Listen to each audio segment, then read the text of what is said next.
أعوذ بالله من الشيطان الرجيم بسم الله الرحمن الرحيم আমরা আজকে প্রথম পারা দিয়ে শুরু করছি। প্রথম পারার তর্জমা পড়ব ইনশাআল্লাহ। সো আমাদের প্রথম পারাতে আছে সূরাতুল বাকারা দিয়ে আমাদের শুরু হয়েছে। সো সূরাতুল বাকারাতে 286টি আয়াত আছে, 40টি রুকু আছে। আর আমরা জানি যে সর্বপ্রথম যে সূরা সেটা হলো সূরাতুল ফাতিহা। সো এই সূরাতুল ফাতিহাটাও প্রথম পারার অন্তর্ভুক্ত। সো আমি সূরাতুল ফাতিহার তর্জমাটা আগে পড়ছি আপনাদের সামনে। আউযু বিল্লাহি মিনাশ শাইতানির রাজীম। বিসমিল্লাহির রহমানির রহিম। আলহামদুলিল্লাহি রাব্বিল আলামিন। আর-রহমানির রহিম। মালিকি ইয়াউমিদ্দিন। ইয়্যাকা না'বুদু ওয়া ইয়্যাকা নাস্তাঈন। ইহদিনাস সিরাতাল মুস্তাকিম। صراط الذين أنعمت عليهم غير المغضوب عليهم ولا الضالين আমিন। আমি শুধু সূরা ফাতিহাটাই আরবি পড়লাম, আর কোনোটা পড়বো না, আমরা শুধু বাংলাটাই পড়ে যাব। সো সূরাতুল ফাতিহার আসসালামু আলাইকুম। আমরা আমি কি মিউট করলাম, আমরা এখন কোনো কথা বলবো না, আমরা একটু ইয়েটা করছি, প্লিজ। হ্যাঁ, ওয়ালাইকুম আসসালাম ওয়া রাহমাতুল্লাহি ওয়া বারাকাতুহু। সো বিসমিল্লাহির রহমানির রহিম। পরম করুণাময়, পরম দয়ালু আল্লাহর নামে শুরু করছি। সকল প্রশংসা আল্লাহর, যিনি সারা জাহানের পালনকর্তা, যিনি পরম করুণাময়, পরম দয়ালু, যিনি বিচার দিনের মালিক। আমরা কেবল আপনারই ইবাদত করি এবং আপনারই সাহায্য প্রার্থনা করি। আপনি দেখান আমাদের সরল সোজা পথ, সে লোকদের পথ যাদের আপনি অনুগ্রহ করেছেন, তাদের পথ নয় যাদের উপর আপনার গজব পড়েছে, এবং তাদের পথও নয় যারা পথভ্রষ্ট হয়েছে। সো এই ছিল সূরাতুল ফাতিহা। সো আমরা এটা প্রতিদিন অসংখ্যবার পড়ি, এবং আমরা নামাজে, এটা স্যার আমাদের নামাজ হয় না যখন আমরা নিজে নামাজ পড়ি। সো এই সূরাটার মধ্যে কি হয়েছে, প্রথমে ছিল আল্লাহর প্রশংসা করেছিলাম, সেটা আল্লাহ এই all over the world, universe, সপ্ত আকাশ, সব কিছুর যিনি রব। রবকে, হু ইজ রব? যিনি খলিক, মালিক, মুদাব্বির। সেই খলিক, যিনি সৃষ্টি করেছেন, যিনি আমাদের মালিক এবং যিনি আমাদের সাস্টেইনার, তিনি আমাদের রব।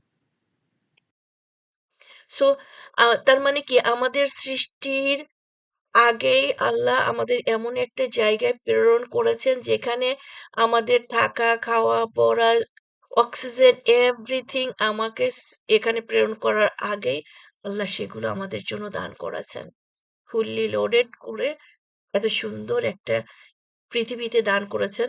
এই পৃথিবীতেই আমরা শুধু অক্সিজেন পাই, এখনো পর্যন্ত অন্য কোথাও পাইনি। তাহলে উনি আমাদের উপরে এত রাহমা করেছেন, রহমত দিয়েছেন। সো উনি আমাদের মালিক, উনি আমাদেরকে ভালোবাসেন। উনার এই যে আমরা এই পৃথিবীর বুকে যে ভালোবাসাটা পাচ্ছি, সেটা হচ্ছে একটা লিমিটেড টাইমের জন্য। কতক্ষণের জন্য? আমার নিঃশ্বাস যতক্ষণ আছে ততক্ষণের জন্য।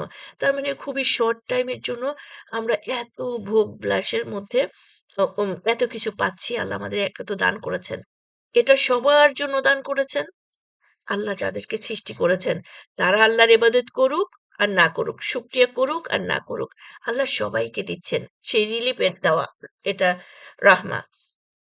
আর এই রাহমা পেয়ে যারা আল্লাহর শুকরিয়া আদায় করবে, ইবাদত করবে, তার ওবিডিয়েন্ট বান্দা হিসাবে জীবনযাপন করবে, তাদের জন্য আল্লাহ রেখেছেন ফরএভার রাহমা, যেটাকে আমরা বলি রহিমের রহমত। তাহলে যে আল্লাহ আমাদেরকে এত এত রহমা করেছেন, তো আমাদের এই দুনিয়ার জীবনে আমরা কি করি না করি এটুকুর হিসাব তার সামনে দিতে হবে। এটা কেউ আমরা তাকে ওভারলুক করে পার হয়ে যেতে পারবো না। সেই ডে অফ জাজমেন্ট একমাত্র উনি মালিক, উনি বিচারক। উনার সামনে আমাদের প্রত্যেকটা কাজের হিসাব দিয়ে যেতে হবে। আমাদের ভয় রাখতে হবে আমরা যেন দুনিয়ার বুকে কোনো অন্যায়, অত্যাচার, অবিচার বা কোনো খারাপ কারো হক নষ্ট করা, আল্লাহর হক, রাসূলের হক, পিতামাতার হক, সন্তানের হক, প্রতিবেশী, বন্ধু কারো হক নষ্ট না করি। তাহলে এই রবের আমরা ইবাদত করি যিনি আমাদেরকে এত ভালোবাসেন, এবং তাকে ছাড়া কিন্তু আমরা কারো ইবাদত করি না। এই কথাগুলো আমরা প্রত্যেকটা মুহূর্তে আল্লাহর সাথে কথা বলছি, এবং আল্লাহ প্রত্যেকটা কথার আমাদের জবাবও দিচ্ছেন। তার কাছে আমরা চাচ্ছি, আল্লাহ আমরা পৃথিবীর বুকে আছি, দুনিয়ার বুকে আছি। আমাদেরকে আপনি সহজ সরল রাস্তা দান করুন। যে রাস্তায় দিয়ে চললে, যে জীবন আমরা গ্রহণ করলে, যেভাবে চললে আপনি খুশি হন, সেভাবে আমাদেরকে পরিচালিত করুন। আমাদের রাস্তা দেখান। আমরা যেন আমাদের দুনিয়ার বুকে লাইফটা খুব সহজ সরল হয়, এবাদতমুখী হয়। প্রত্যেকটা সেকেন্ড আপনার সাথে যেন আমরা কানেক্ট থাকি, কথা বলতে পারি, সেরকম একটা লাইফ দান করুন। আর আমাদেরকে লাইফ দান করুন সেই জান্নাতুল ফেরদৌস পর্যন্ত, মানে আমার বর্তমান থেকে জান্নাতুল ফেরদৌস পর্যন্ত, আই মিন আপনাকে দেখা পর্যন্ত আমরা যেন মানে এই সময়টাকে আমাদেরকে আপনি সহজ সরল করে দিন। আমরা যেন জাস্ট চোখ খুলে আপনাকে দেখতে পারি। এর মধ্যে যত রকমের ডিফিকাল্টিজ আছে সেগুলো থেকে আমাদেরকে রক্ষা করুন। আমাদেরকে জান্নাতুল ফেরদৌস দান করুন। আবার আমরা এখানে বলে দিচ্ছি, আল্লাহ ওই যে তাদের মতো যাদেরকে আপনি অনুগ্রহ করেছেন, যাদেরকে আপনি ভালোবেসেছিলেন, যাদেরকে আপনি সিলেক্ট করেছিলেন, মনোনীত করেছিলেন আপনার রহমত প্রাপ্তির জন্য, তাদের মধ্যে আমাদেরকে শামিল করে নিন। আল্লাহ তাদের মতো করেন না আল্লাহ, প্লিজ আল্লাহ। যাদের উপরে গজব পড়েছে, যাদের উপরে আপনি রাগ হয়ে আছেন, যারা পথভ্রষ্ট হয়ে গেছে, যারা আপনার কথা শুনে নাই, আপনার হেদায়েত পাওয়ার পরে, আপনার কিতাব পাওয়ার পরে, রাসূল পাওয়ার পরে যারা পথভ্রষ্ট হয়ে গেছে, তাদের মতো আল্লাহ করবেন না। তো এই যে সূরাতুল ফাতিহা, এটা হলো টোটালটা একটা দোয়া, এবং টোটালটাই আল্লাহর সাথে কনভারসেশন। আল্লাহর সাথে আমরা কথা বলি এবং আল্লাহর কাছে চাই। সবচেয়ে বড় চাওয়া, উত্তম চাওয়া, এর উপরে আর কোনো চাওয়া নাই। এবং আমরা জানি আল্লাহর কাছে কেউ চাইলে তাকে আল্লাহ ফিরিয়ে দেন না। আল্লাহ কাউকে ফিরিয়ে দিতে লজ্জা বোধ করেন। এটা আল্লাহর ইজ্জতের সাথে যায় না, তার বৈশিষ্ট্যর সাথে যায় না। তো এই ছিল বোনেরা সূরাতুল ফাতিহা। আমরা সূরাতুল ফাতিহাটা সবাই খুব মানে রিয়েলাইজ করে মন থেকে গভীরভাবে উপলব্ধি করে পড়ব। আমি আমার লর্ডের সাথে, আল্লাহর সাথে কথা বলছি। ওই অন্তর দিয়ে, ওই আন্তরিকতা দিয়ে। যাই হোক, আমি একটু বেশি সময় নিলাম। সূরাতুল ফাতিহা তো সামনে পড়লো, এই আরকি। এখন আমি আপনাদের সামনে পড়ব সূরা বাকারা থেকে। আমি শুরুতেই বলেছিলাম সূরাতুল বাকারাতে আছে ২৮৬ টি আয়াত এবং ৪০ টি রুকু। তো ওই যে সূরা ফাতিহাতে মনে আছে আমরা কি চাইলাম? আল্লাহর কাছে হেদায়েত চাইলাম। তারপরে চাইলাম পথের দিশা, আল্লাহ যে পথ ও যে পদ্ধতি অনুসরণ করে আহ, যারা জান্নাতে গেছেন, যারা রাহমা প্রাপ্ত হয়েছেন, তাদের রাস্তা আল্লাহ আমাদেরকে প্রদর্শন করুন। আর যাদের উম, উপরে আপনার লানত, যারা নিয়ামত প্রাপ্ত হয় নাই, তাদের রাস্তা না। দেখেন, এইবার আমরা কানেক্ট করব সূরাতুল ফাতিহা থেকে বা অন্যান্য জায়গা থেকে, সবই মনে হবে সূরাতুল ফাতিহার জবাব, সব জবাব। দেখেন যে আমরা ওখানে একটা পথের দিশা চেয়েছিলাম, আল্লাহ আমাদের হাতে সূরাতুল ফাতিহা, সরি, বাকারা তুলে দিলেন, দিয়ে বললেন এই তোমার পথের দিশা। মানে কি, আমরা রাস্তায় চলতে গেলে একটা জিপিএস ফলো করি, তাই না? জিপিএস এ যে ডিরেকশন দেয়, ওই ডিরেকশন ফলো করলে কিন্তু আমরা আমাদের গন্তব্যে পৌঁছিয়ে যাই। সো এখন দেখি আল্লাহ আমাদেরকে কি ডিরেকশন দিচ্ছেন, কোন জিপিএস দিলেন যেটাকে ফলো করলে আমরা গন্তব্যে যেতে পারবো। বিসমিল্লাহির রহমানির রহিম। পরম করুণাময়, পরম দয়ালু আল্লাহর নামে শুরু করছি।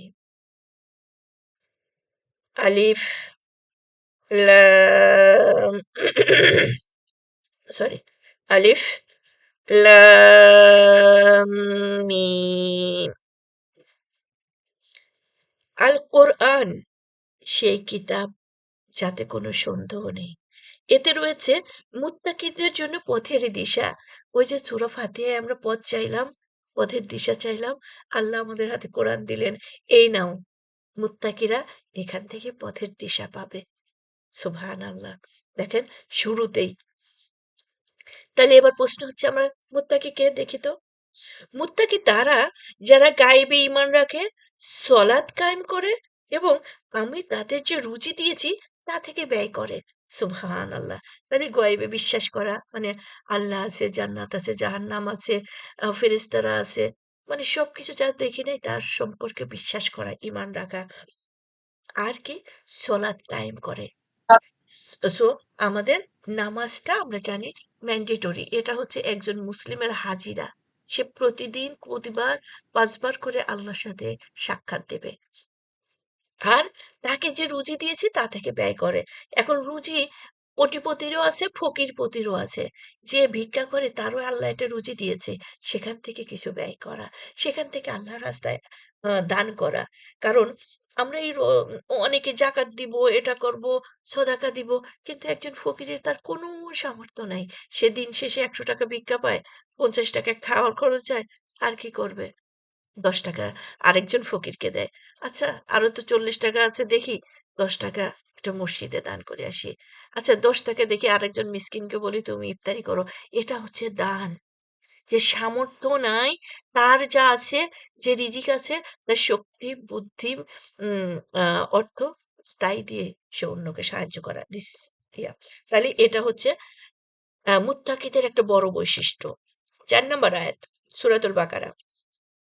আর যারা ঈমান রাখে আল্লাহর প্রতি, যা নাজিল করা হয়েছে তাতে। সরি। আর যারা ঈমান আনে আপনার প্রতি যা নাজিল করা হয়েছে তাতে, এবং আপনার পূর্ববর্তীদের প্রতি যা নাজিল করা হয়েছে তাতে। আর তারা আখিরাতের প্রতি দৃঢ়ভাবে বিশ্বাস করে। তার মানে আমাদের কিতাব, পূর্ববর্তী কিতাব এবং পরকাল আছে, জান্নাত আছে, জাহান্নাম আছে, এগুলো যারা স্ট্রংলি বিলিভ করে এবং আ সেভাবে জীবনযাপন করে, তারাই হচ্ছে মুত্তাকি। ৫ নম্বর আয়াত। তারাই রয়েছে হেদায়েতের উপর তাদের পালনকর্তার তরফ থেকে এবং তারাই প্রকৃত সফলকাম। সুবহানাল্লাহ। তাহলে এই কাজগুলো যারা করবে তারাই সফলকাম, তারাই সেই সহজ সরল রাস্তার দিশা পাবে। ৬ নম্বর আয়াত। নিশ্চয়ই যারা কাফের হয়েছে তাদের আপনি ভয় দেখান বা না দেখান, উভয়ই তাদের জন্য সমান। তারা ঈমান আনবে না। আচ্ছা, মোহর মেরে দিয়েছেন আল্লাহ তাদের অন্তরের উপর এবং তাদের কানের উপর, তাদের চোখের উপর রয়েছে পর্দা, আর তাদের জন্য রয়েছে মহাশক মহাশাস্তি। তার মানে এই যে আমরা আল্লাহর কাছে পথের দিশা চাইলাম, আল্লাহ আমাদেরকে কোরআন দান করলেন, এই যে কোরআনের মেসেজ গুলো আসছে, যে মুমিন তার অন্তর আহ বিগলিত হচ্ছে, আশায় ভরপুর হয়ে যাচ্ছে। ওয়াও! এই কাজগুলো করলেই আমি মুত্তাকি হব। আমি মুত্তাকি হলেই জান্নাত, মানে আল্লাহর ভাজনদের মতো অন্তর্ভুক্ত হয়ে যাব। কিন্তু আল্লাহ বলতেছে, এটা কাফিরদের মনে কিন্তু বলতেছে, আরে রাখেন তো। ওই হলো, এইটুকু করলেই হবে। আর বললেই হলো, এই দুনিয়ায় কি এত কিছু মেনে চলা যায়? তাদের যে কত রকমের ডেফিনেশন থাকে, তাই না? সো এরকম। আর ৭ নম্বর আয়াতে আল্লাহ বলতেছেন, মোহর মেরে দিয়েছেন আল্লাহ তাদের অন্তরের উপর, তাদের কানের উপর, তাদের চোখের উপরে। দেখেন, এই যে কান দিয়ে আপনি শুনলেন, আমরা শুনছি, তখন কিন্তু আমার অন্তরে জিনিসটা রিসিভ করছে। আমরা বলি আমার ব্রেন নিচ্ছে, দ্যাটস মিন অন্তর থেকে আমরা নিচ্ছি। আর চোখ দিয়ে আমরা সেটা দেখছি। সো এই ৩ টা আসলে প্রত্যেকটা মেসেজের সাথে ওতপ্রোতভাবে জড়িত থাকে। ওতপ্রোতভাবে জড়িত থাকে। যে আমি যখন একটা নাটক দেখছি, সিনেমা দেখছি, তখন কি আমার অন্তর কোরআনের কথা চিন্তা করে? না ওই সিনেমার ডায়ালগের কথা চিন্তা করে? আমার কান তখন কি কোরআনের কথা শুনে? নাকি সিনেমার সেই গান শুনে?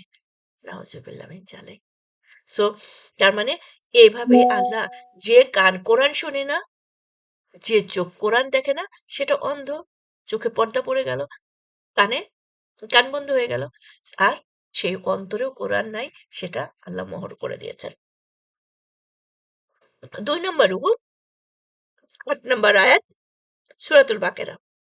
আর মানুষের মধ্যে কিছু এমন লোকও আছে যারা বলে, আমরা ঈমান এনেছি আল্লাহর প্রতি এবং পরকালের প্রতি। কিন্তু আসলে তারা ঈমানদার নয়।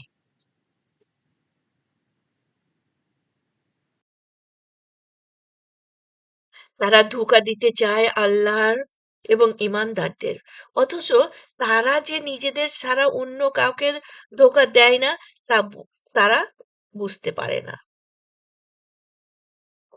তাদের অন্তরে রয়েছে রোগ। তারপর আল্লাহ তাদের রোগ আরো বাড়িয়ে দিয়েছেন।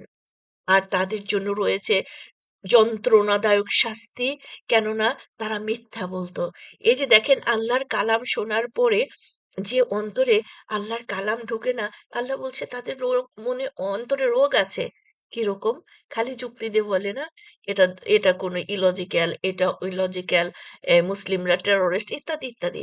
তারপরে বর্তমান যুগে এত কিছু চলে না, এত কিছু মেনে চলা যায় না। তো আল্লাহ বলতেছেন, আর ইসলামের ভুল খুঁজে বেড়াচ্ছে, নবী রাসূলদের ভুল খুঁজে বেড়াচ্ছে, কোরআনের কোন আয়াত কোন মিস্টেক আছে সেটা খুঁজে বেড়াচ্ছে। আল্লাহ বলছেন তাদের অন্তরে আসলে রোগ আছে।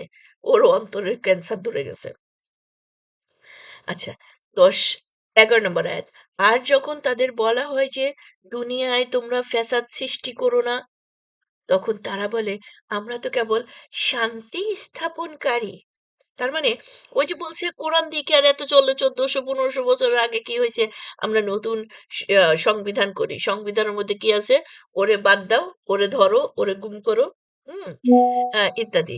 খালি তারা বিভিন্ন ওয়ে দিয়ে শান্তি তৈরি করে, সংবিধান তৈরি করে, রুলস তৈরি করে, সবই করে আরেকজনের ক্ষতির আ একটা আম এটা কি বলবো? ইন ইয়া নিয়ে, ইনটেনশন নিয়ে।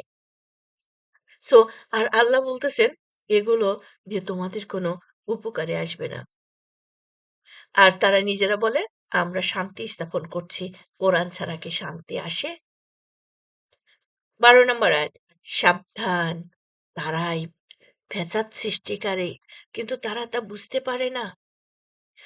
আর যখন তাদের বলা হয় অন্যান্য লোকেরা যেভাবে ঈমান এনেছে, তোমরাও সেভাবে ঈমান আনো, তখন তারা বলে, আমরা কি সেরূপ ঈমান আনবো যেরূপ ঈমান এনেছে বোকারা? সাবধান, তারাই বোকা, কিন্তু তারা তা বুঝতে পারছে না। একবার চিন্তা করেন, এই যে এত অহমিকা, এত যুক্তি, এত লজিক দিয়ে বাবা তুমি যখন জান্নাতটাকে হারাচ্ছ, জাহান্নামের জন্য এলিজিবল হচ্ছ, তাহলে কে বোকা? একটা শিশু বাচ্চাও তো নিজের ভালো বুঝে, মঙ্গল বুঝে। তুমি নিজেকে অনিষ্ট করছো, নিজের জন্য ক্ষতি করছো, নিজেকে আগুনের জন্য তৈরি করছো। আল্লাহ বলছে ওরাই তো বোকা, যারা ভবিষ্যৎ চিন্তা করে না, ভবিষ্যতের জন্য রেডি হয় না, দে আর বোকা। কিন্তু ওরা তা বুঝতে পারে না। ওরা দুনিয়ার স্বল্প সময়ের জন্য স্বল্প বেনিফিট খুঁজে বেড়ায়। 14 নম্বর আয়াত। আর যখন তারা ঈমানদারদের সঙ্গে সাক্ষাৎ করে তখন বলে আমরা ঈমান এনেছি। আবার যখন তারা একান্তে তাদের শয়তানদের সঙ্গে সাক্ষাৎ করে তখন বলে নিশ্চয়ই আমরা তোমাদের সঙ্গে আছি। আমরা তো শুধু ঈমানদারগণের সঙ্গে তামাশা করে থাকি। হুম? সো এই যে দেখেন 14 নাম্বার ইয়েটা কি? মুনাফিকদের ক্যারেক্টার, তাই না? যখন তারা ঈমানদারদের সঙ্গে সাক্ষাৎ করে তখন বলে আমরা ঈমান এনেছি। এই যে এখন নির্বাচনের সময় বাংলাদেশে অনেক সিজনাল হুজুর হয়ে গেছে, তাই না? আমরা কিডিং করছি না, বলছি না। বাট এই যে সিজনাল হুজুরগুলো দেখলে, বাট তাদের অন্তরে কিন্তু ইসলাম নাই। তাদের ভোটের জন্য মাথায় টুপি উঠেছে। ভোট চলে যাবে, আবার তারা মদের আসরে যাবে, জুয়ার আসরে যাবে, মিউজিকের আসরে যাবে। আবার এখন ভোটের সময় মসজিদের কাতারে যাচ্ছে। আবার এদের মধ্যে কিছু লোক সংসদে গিয়ে বলবে অমুককে গুম করো, অমুককে ফেলে দাও, অমুককে কিল করো। আল্লাহ আমাদের হেফাজত করুন। সো এই 14 নম্বর আয়াতটা মনে হচ্ছে এরকম প্রেক্ষাপটেই হয়েছে। দেখেন, আমি আবার পড়ছি। আর যখন তারা ঈমানদারদের সঙ্গে সাক্ষাৎ করে তখন বলে আমরা ঈমান এনেছি। আবার যখন তারা একান্তে তাদের শয়তানদের সঙ্গে সাক্ষাৎ করে তখন বলে নিশ্চয়ই আমরা তোমাদের সঙ্গে আছি। আমরা তো শুধু ঈমানদার গণের সঙ্গে তামাশা করে থাকি। আল্লাহই তামাশা করছেন তাদের সাথে, আর তাদের তিনি অবকাশ দিয়েছেন। ফলে তারা নিজেদের অবাধ্যতায় বিভ্রান্তের ন্যায় ঘুরে বেড়াচ্ছে। এরাই সেসব লোক যারা হেদায়েতের বিনিময়ে গোমরাহি ক্রয় করেছে। অতএব তাদের এ ব্যবসা লাভজনক হয়নি। আর তারা সঠিক পথেও পরিচালিত নয়। সো এখানে দেখেন আল্লাহ কি বলছে? হেদায়েত, যে আল্লাহ যে কোরআন দিলেন এখান থেকে তারা হেদায়েত পিক করতে পারত। হেদায়েত পিক করলে তার বিনিময়ে পেত জান্নাত। তাই না? আল্লাহ বলতেছেন এই জান্নাত প্রাপ্তির জন্য আমরা যা কিছু ভালো কাজ করছি, দান করছি, হেদায়েতের প্রাপ্ত হচ্ছে, সেগুলো আল্লাহ বলতেছেন এটা হচ্ছে বিজনেস। যা আমার আত্মসমর্পণের মাধ্যম দিয়ে আমি জান্নাত কিনে নিচ্ছি। আর এখানে যারা গোমরাহ হয়ে যাচ্ছে, তারা গোমরাহির বিনিময়ে কি ক্রয় করছে? জাহান্নাম। তো আল্লাহ বলতেছেন এই বিজনেস তার জন্য লাভজনক নয়। হুম? তারা সঠিক পথে পরিচালিত নয়। যারা সঠিক পথে পরিচালিত হচ্ছে তাদের বিজনেসটা লাভজনক বিজনেস। 17 নম্বর আয়াত। তাদের অবস্থা ওই লোকের মতো যে কোথাও আগুন জ্বালালো, পরে যখন আগুন তার চারদিকে সবকিছু আলোকিত করলো তখন আল্লাহ তাদের আলো নিয়ে গেলেন এবং তাদের ছেড়ে দিলেন ঘোর অন্ধকারে। ফলে তারা কিছুই দেখতে পায় না। তারা বধির, মূক ও অন্ধ। কাজেই তারা ফিরে আসবে না, অথবা তাদের অবস্থা সেসব পথিকের ন্যায় যারা আকাশ থেকে মুষলধারে বর্ষিত বৃষ্টিতে পথ চলে, যাতে থাকে ঘোর অন্ধকার, বজ্রধ্বনি ও বিদ্যুৎ চমক। মৃত্যুর ভয়ে তারা বজ্র ও গর্জনের সময় নিজেদের আঙ্গুল কানে গুজে দেয়। আর আল্লাহ পরিবেষ্টন করে রেখেছেন কাফেরদের। আল্লাহ আপনি আমাদেরকে রহমত করুন। আমরা যেন তাদের দলে অন্তর্ভুক্ত না হই। আমরা যেন আপনি যেভাবে পছন্দ করেন, আপনি যেভাবে চলতে বলেছেন, আমরা যেন সেভাবে চলি। 20 নম্বর আয়াত। বিদ্যুতের চমক এমন যে মনে হয় যেন তাদের দৃষ্টিশক্তি কেড়ে নিয়ে যায়। যখনই বিদ্যুৎ তাদের জন্য আলো বিস্তৃত করে, তখনই তারা সে আলোতে চলতে থাকে। আবার যখন অন্ধকার তাদের ঢেকে ফেলে তখন তারা থমকে দাঁড়ায়।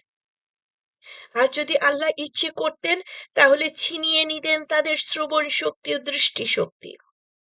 অবশ্যই আল্লাহ সর্ব বিষয়ে সর্বশক্তিমান। হুম, তো এই আয়াতের অনেক বিশ্লেষণ আমরা বিশ্লেষণ করব না, আমরা যেহেতু তর্জমা পড়ছি। সো এই যে বিদ্যুতের মতো দুনিয়ার লাইফে কোনো সাকসেস আসলে সেটার উপরে লারে লাক্কা করে লাইফ চলতে থাকে। আবার যখন বিপর্যয় আসে তখন তারা অন্ধকারে নিমজ্জিত হয়ে যায়, বলতেছে আমার সব শেষ। ঝিমাতে থাকে, হার্ট অ্যাটাক করতে থাকে, মানে হসপিটালে যেতে থাকে। সো আবার যখন সচ্ছলতা আসে, যখন তার আসে, আল্লাহ যখন তাকে আরো অনেক কিছু দান করেন, তখন আবার তারা বারে যায়, মদ খেতে যায়, বন্ধুত্বপূর্ণ আচরণ করে। তো আম, এটা একটা সাইড, এটার অনেক সাইড আছে। তার মানে কি, সাময়িক সময়ের জন্য বিদ্যুৎ চমক এমন যে মনে হয় যেন তাদের দৃষ্টিশক্তি কেড়ে নিয়ে যায়। যখনই বিদ্যুৎ তাদের জন্য আলো বিস্তৃত করে, তখনই তারা সে আলোতে চলতে থাকে। হুম, যাই হোক, আল্লাহ আমাদের সবাইকে রহমত করুন, হেফাজত করুন। আমাদের জন্য সেই কিয়ামতের দিনেও আমরা যেন আলো পাই, অন্ধকারে যেন চলতে না হয়, অন্যের দিকে তাকিয়ে থাকতে না হয়, অন্যের আলোয় যেন সেই ফুলসরাত পার হতে না হয়। আর অন্যের আলো দিয়ে ফুলসরাত পার হওয়া যাবে না। আল্লাহ যেন আমাদের সবাইকে তার নূর দান করেন, যে নূর দিয়ে আমরা সেই কিয়ামতের দিন ফুলসরাত পার হতে পারি। ৩ নম্বর রুকু, ২১ নম্বর আয়াত, সূরাতুল বাকারা। হে মানুষ, তোমরা ইবাদত করো তোমাদের পালনকর্তার, যিনি সৃষ্টি করেছেন তোমাদেরকে এবং তোমাদের পূর্বে যারা গত হয়েছে তাদেরকেও। আশা করা যায় তোমরা মুত্তাকি হতে পারো। তিনি সেই পালনকর্তা যিনি তোমাদের জন্য ভূমিকে বিছানা এবং আকাশকে ছাদ স্বরূপ করেছেন এবং আকাশ থেকে পানি বর্ষণ করে, তা দিয়ে তোমাদের জীবিকার জন্য ফল ফসল উৎপাদন করেন। অতএব তোমরা জেনে বুঝে কাউকে আল্লাহর সমকক্ষ দাঁড় করো না। তাহলে এই যে সবকিছু দিচ্ছেন আল্লাহ, আর আমরা গিয়ে ওই আউলা বাবা, কাউলা বাবা, দরগা বাবার কাছে গিয়ে সাহায্য প্রার্থনা করছি, আল্লাহ আপনি আমাদেরকে এটা দেন সেটা দেন, নাউজুবিল্লাহ মিন জালিক। আর যদি তোমরা তা করতে না পারো এবং কখনো তা করতে পারবে না, তাহলে সে আগুনকে ভয় করো, যার ইন্ধন হবে মানুষ ও পাথর, যা প্রস্তুত রাখা হয়েছে কাফেরদের জন্য। ও সরি, আমি একটা আয়াত স্কিপ করে গেছি, 23 নম্বর আয়াতটা। আর যদি তোমরা সন্দেহ পোষণ করো তাতে যা আমি নাজিল করেছি আমার বান্দার প্রতি, তাহলে তোমরা এর মতো একটি সূরা নিয়ে এসো, ডেকে নাও তোমাদের সাহায্যকারীদেরও এক আল্লাহ ছাড়া, যদি তোমরা সত্যবাদী হয়ে থাকো। এটা আল্লাহর পক্ষ থেকে একটা চ্যালেঞ্জ। যে বলছে যে মোহাম্মদ এই কিতাব লিখেছে, এটা করেছে, সেটা করেছে, নাউজুবিল্লাহ মিন জালেক, তারপরে সত্য নবী না, ইত্যাদিতেও পাগল, জাদুকর, অনেক রকমের অপবাদ। সো আল্লাহ বলতেছেন, মোহাম্মদ যদি সত্য নবী না হয়, তাহলে উনি যে উনার মুখ দিয়ে যে কথাগুলো বের হচ্ছে, তোমরা পারলে ওরকম একটা সূরা নাজিল করে দেখাও। এটা প্রথম চ্যালেঞ্জ। আমরা আরো চ্যালেঞ্জ পাবো। তখন একটা একটা আয়াত আনারও চ্যালেঞ্জ আসবে, তবুও তারা পারবে না। আর এটা কখনো সম্ভবও না। ২৪ নম্বর আয়াত। আর যদি তোমরা তা করতে না পারো এবং কখনো তা করতে পারবে না, দেখেন আল্লাহ কিন্তু চ্যালেঞ্জ দিয়ে দিলেন উত্তরও, তাহলে সে আগুনকে ভয় করো, যার ইন্ধন হবে মানুষ ও পাথর, যা প্রস্তুত রাখা হয়েছে কাফেরদের জন্য। যদি সেগুলো নাই পারো, তাহলে কেন বিভ্রান্ত হচ্ছ, আর একজনকে বিভ্রান্ত করছো? আর এটার রেজাল্ট তো জাহান্নাম। ২৫ নম্বর আয়াত। শুভ সংবাদ দিন তাদের যারা ঈমান এনেছে এবং নেক আমল করেছে, যে তাদের জন্য রয়েছে এমন বেহেশত যার পাদদেশে প্রবাহিত হচ্ছে নহরসমূহ। যখনই তাদের সেখানে কোনো ফল খেতে দেওয়া হবে, তখনই তারা বলবে, এ তো অবিকল তাই যা ইতিপূর্বে আমাদের দেওয়া হতো। বস্তুত সাদৃশ্যপূর্ণ ফলই তাদের দেওয়া হবে এবং সেখানে তাদের জন্য থাকবে পবিত্র সঙ্গিনী, যারা তারা সেখানে অনন্তকাল থাকবে। সো আল্লাহ তাদের মধ্যে আমাদেরকে শামিল করে নিন, যাদেরকে আপনি এই সুসংবাদ দিচ্ছেন, যে শুভ সংবাদ দিন তাদের, যারা ঈমান এনেছে এবং নেক আমল করেছে। তাদের জন্য রয়েছে এমন বেহেশত, যার পাদদেশে প্রবাহিত হচ্ছে রহস্যময়। সুবহানাল্লাহ। যখনই তাদের সেখানে কোনো ফল খেতে দেওয়া হবে, তখনই তারা বলবে, এ তো অবিকল তাই, যা ইতিপূর্বে আমাদের দেওয়া হতো। হ্যাঁ? যে এই যে আমরা যে দুনিয়ায় যা কিছু পাচ্ছি, দেখছি, সেগুলো একেকটা স্যাম্পল। কিন্তু যদিও একই রকম, সেটার স্বাদ, গন্ধ, তৃপ্তি দুনিয়ার ফল থেকে শত সহস্র গুণ বেশি। সো আর তাদের জন্য থাকবে পবিত্র সঙ্গী সঙ্গিনীগণ। সুবহানাল্লাহ। তাদের সাথে ঝগড়া হবে না, তাদের সাথে মনোমালিন্য হবে না। দেখেন, তাদের সাথে কখনো আর্গ্যু হবে না। সেই দুনিয়ার জীবনে আমাদের সঙ্গী সাথী আছেন, পবিত্র সঙ্গী, পবিত্র সঙ্গিনীও আছে। তারপরেও কিন্তু আমাদের একটু হলেও আর্গ্যু হয়, সেখানে সেটা হবে না। আমাদের সঙ্গীর সাথে কিন্তু চরম বন্ধুত্ব আছে। কিন্তু তারপরেও কোথায় যেন একটু বাধা আছে। কিন্তু সেই দিন ওইখানে সেটা কিচ্ছু থাকবে না। আল্লাহ তাদের মধ্যে আমাদের শামিল করে নিন। ২৬ নম্বর আয়াত, সূরাতুল বাকারা। নিশ্চয়ই আল্লাহ লজ্জাবোধ করেন না উপমা দিতে কোনো বস্তু দিয়ে, হোক তা মশা কিংবা তার চেয়েও ক্ষুদ্র কিছু। সুতরাং যারা ঈমান এনেছে তারা জানে যে তাদের পালনকর্তার তরফের এ উপমা নির্ভুল ও সঠিক। কিন্তু যারা কাফের তারা বলে, আল্লাহ কি উদ্দেশ্যে এ তুচ্ছ বস্তুর উপমা দিয়েছেন?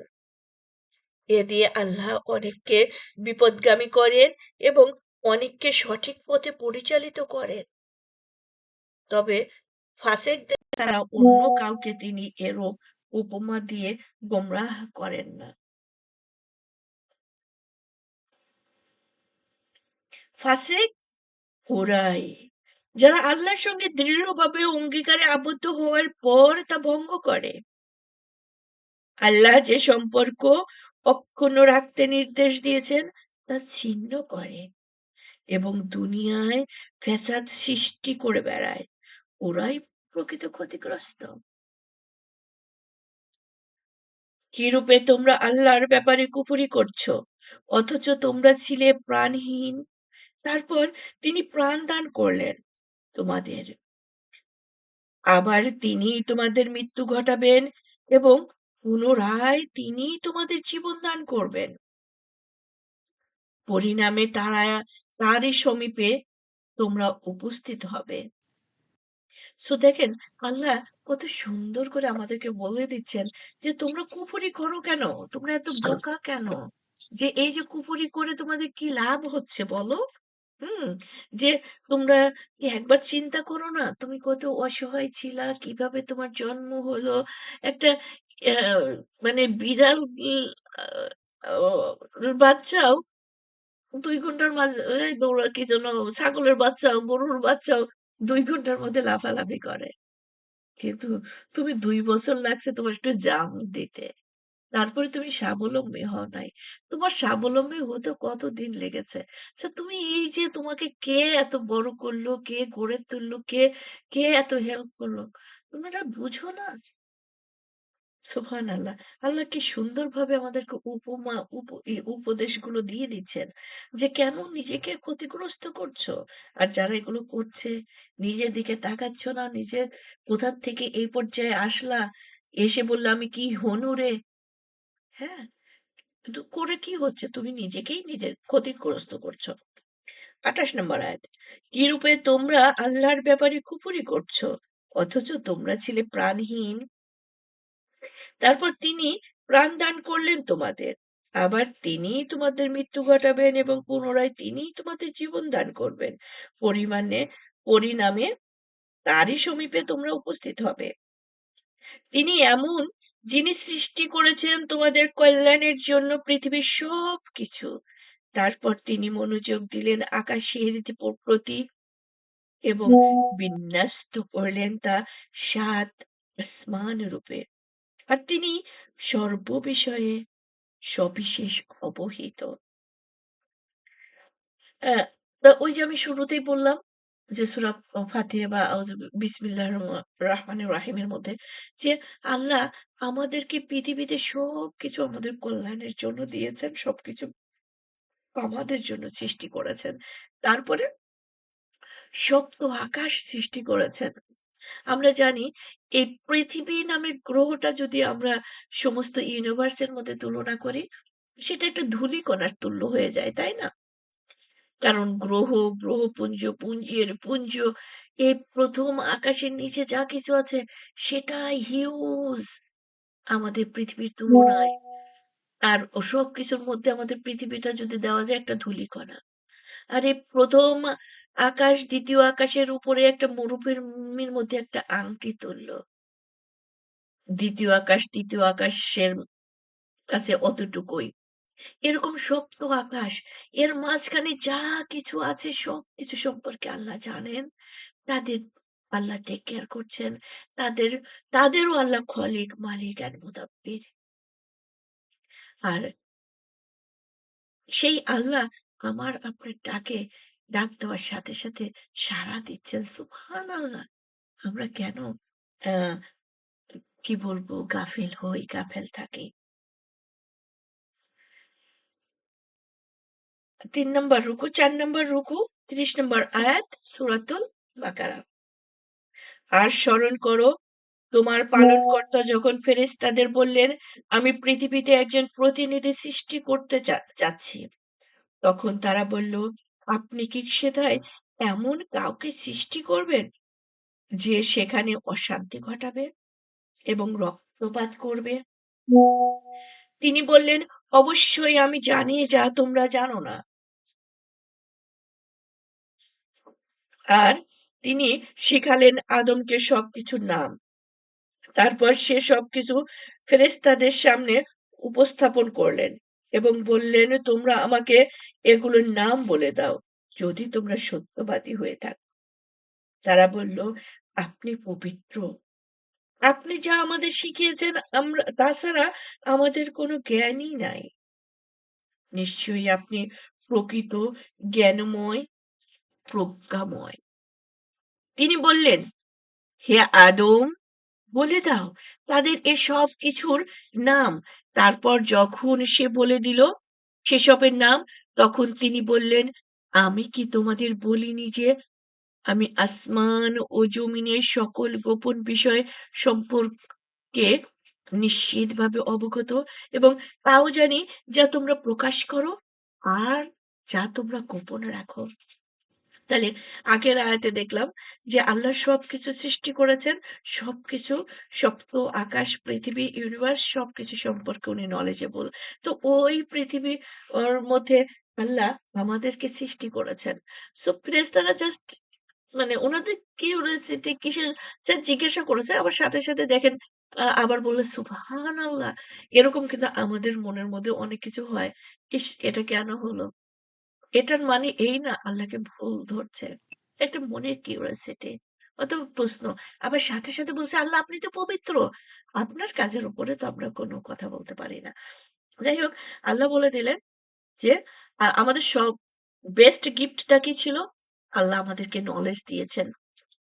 তাই না? এবং সবকিছুর নাম শিখালেন। একবার চিন্তা করেন, আমরা যদি কোনো কিছুর নাম না জানতাম, আমি আপনাদেরকে একটা পাহাড়ের বর্ণনা দিচ্ছি। তাইলে আপনাকে সেখানে নিয়ে দেখাইতে হতো অথবা তুলে নিয়ে এসে দেখাইতে হতো, "দিস ইজ পাহাড়।" হুম? আল্লাহ আমাদেরকে সবকিছুর নাম শেখালেন। এটা আমাদের অনেক বড়, সবচেয়ে বড় গিফট আল্লাহর পক্ষ থেকে। আর ৩৪ নম্বর আয়াত, আর যখন আমি আদমকে সেজদা করার জন্য ফেরেশতাদের বললাম, তখন ইবলিস ছাড়া সবাই সিজদা করল। সে আদেশ অমান্য করল এবং অহংকার করল। ফলে সে কাফেরদের অন্তর্ভুক্ত হয়ে গেল। তার মানে আল্লাহর হুকুম অমান্য করা কিন্তু ইবলিসের বৈশিষ্ট্যের একটা অংশ। আমরা যেন আমাদের বৈশিষ্ট্যের মধ্যে ইবলিসি কোনো বৈশিষ্ট্য না করাই। 35 নম্বর আয়াত। আর আমি বললাম, হে আদম, তুমিও তোমার স্ত্রী বেহেশতে বসবাস করতে থাকো এবং সেখানে যা যেভাবে সেখান থেকে চাও তৃপ্তি সহকারে খাও, কিন্তু এ গাছের কাছেও যেও না, গেলে তোমা তোমরা জালিমদের অন্তর্ভুক্ত হয়ে পড়বে। তার মানে আল্লাহ সব কিছু ওপেন করে দিলেন, দিয়ে একটা অল্প কিছু নিষেধ করলেন। আমাদের বর্তমান মানে আমাদের লাইফেও কিন্তু আল্লাহ সব হালাল করেছেন, অ্যালাউড করেছেন। ২-১ টা জিনিস ছাড়া যেটা আমাদেরকে নিষেধ করেছেন, এটা মনে করেন পরীক্ষা দেওয়ার মতো, যে এইটা করবা না, এটা টাচ করবা না। এইটা না করলেই তুমি সব বেনিফিট গুলো পাবা। আচ্ছা, আ এবার ৩৬ নম্বর আয়াত। কিন্তু শয়তান তাদের উভয়কে সেখান থেকে পদস্খলিত করল এবং তারা সেখান থেকে তাদের বের করে দিল। আর আমি বললাম, তোমরা নেমে যাও, তোমরা একে অপরের শত্রু। তোমাদের জন্য রইল পৃথিবীতে কিছু কালের অবস্থান ও জীবিকা। হুম? দেখেন, আল্লাহ ওখানে এত হাই-ফাই লাইফ দান করলেন, জান্নাতের মধ্যে দিলেন, একটুই করলেন। আর শয়তান এসে আমরা অন্যান্য জায়গাগুলোতে পাবো একটা হাই অ্যাম্বিশন দেখাইলো।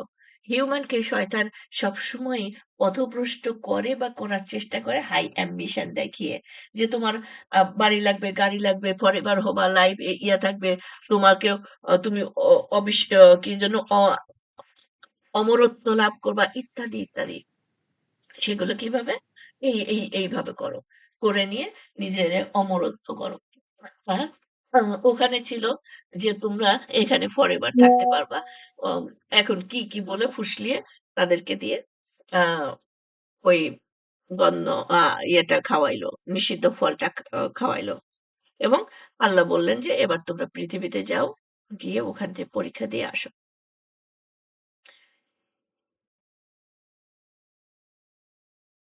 ৩৭ নম্বর আয়াত। তারপর আদম তার পালনকর্তার কাছ থেকে কিছু বাণী শিখে নিল।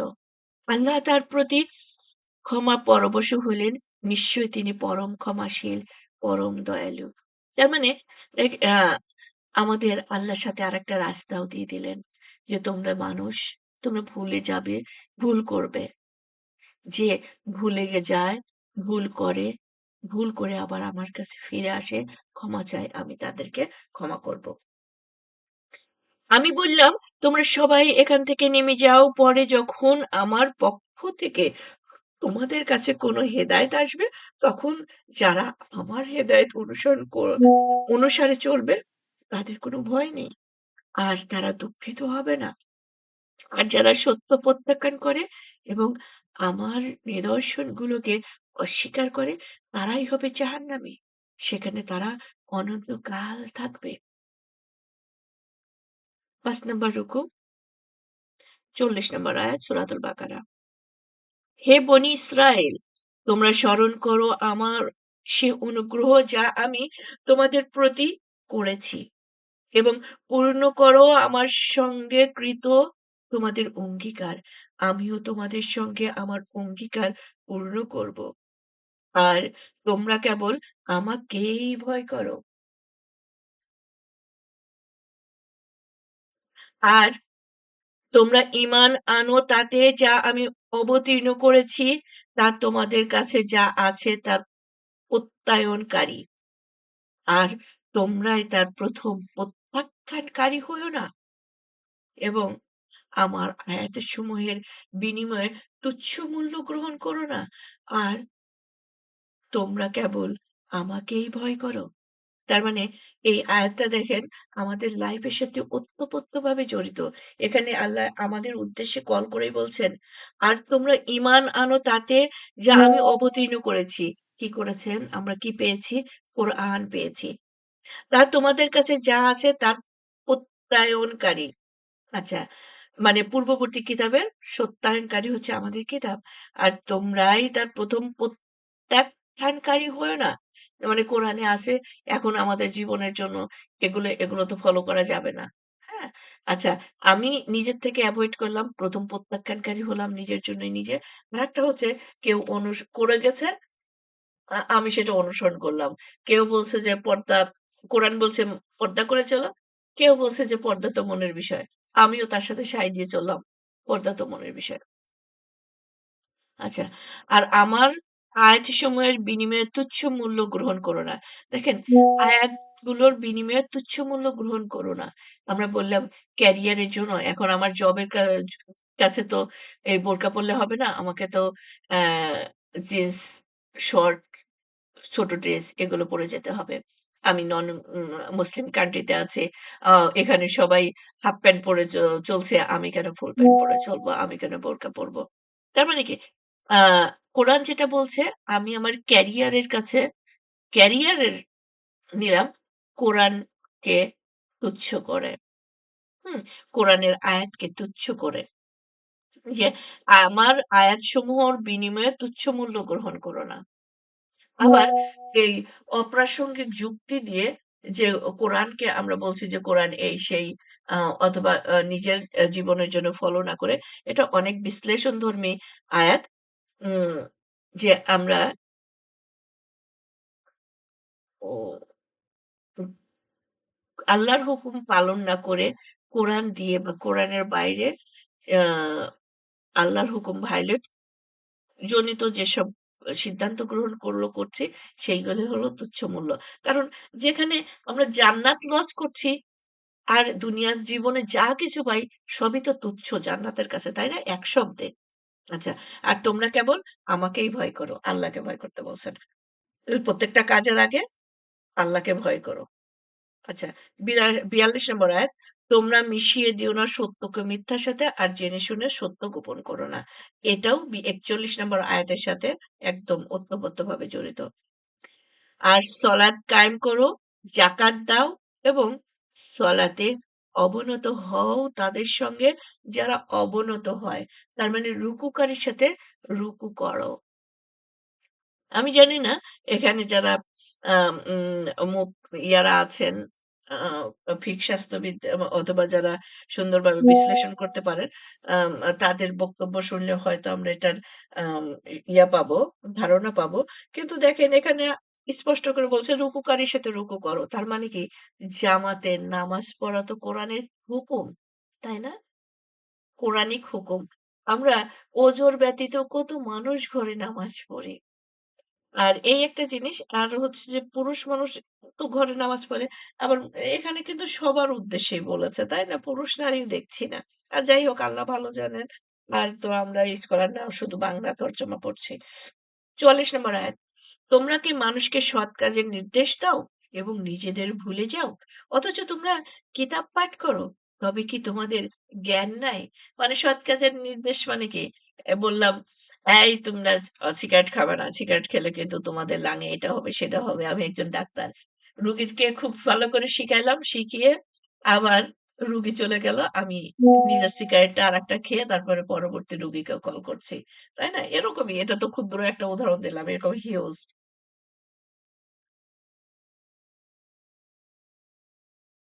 ৪৫ নম্বর আয়াত সূরা বাকারা।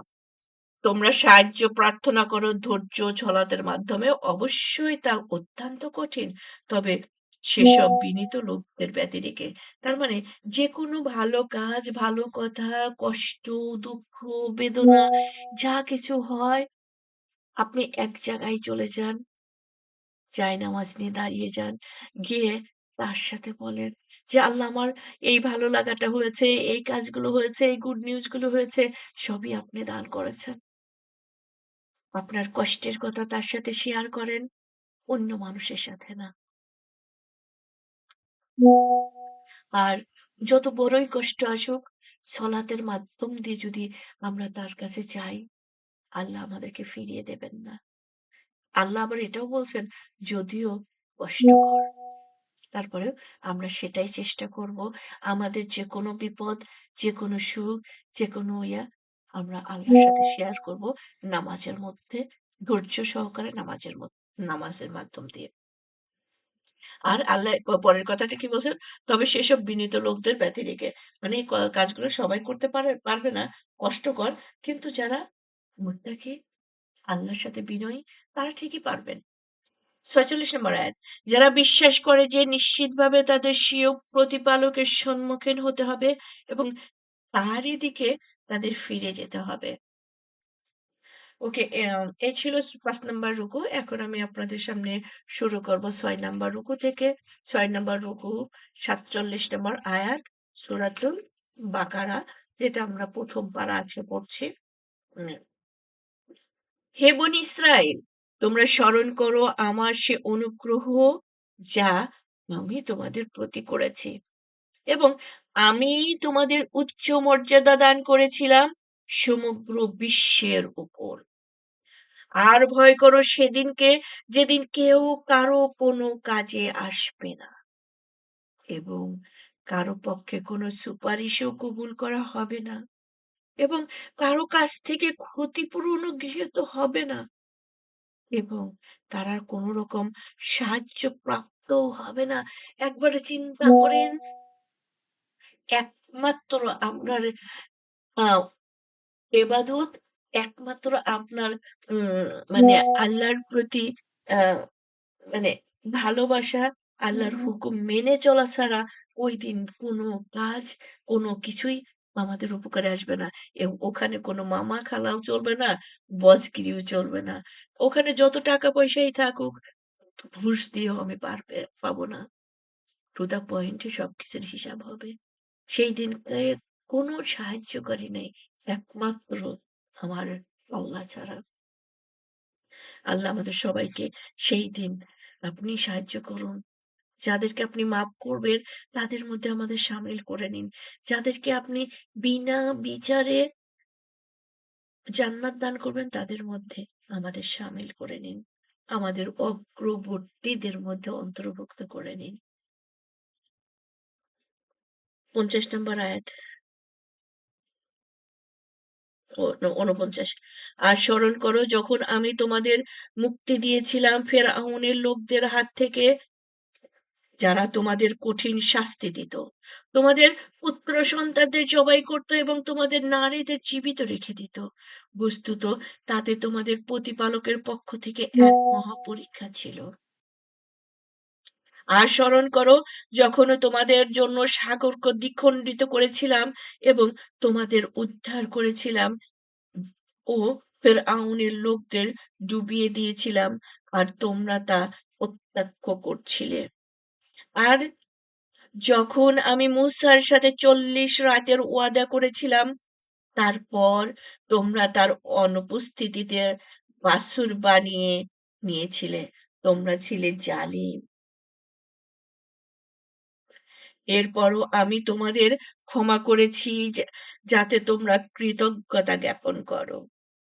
আর স্মরণ করো যখন আমি মূসাকে কিতাব ও ফুরকান দান করেছিলাম যাতে তোমরা সৎ পথে পরিচালিত হও।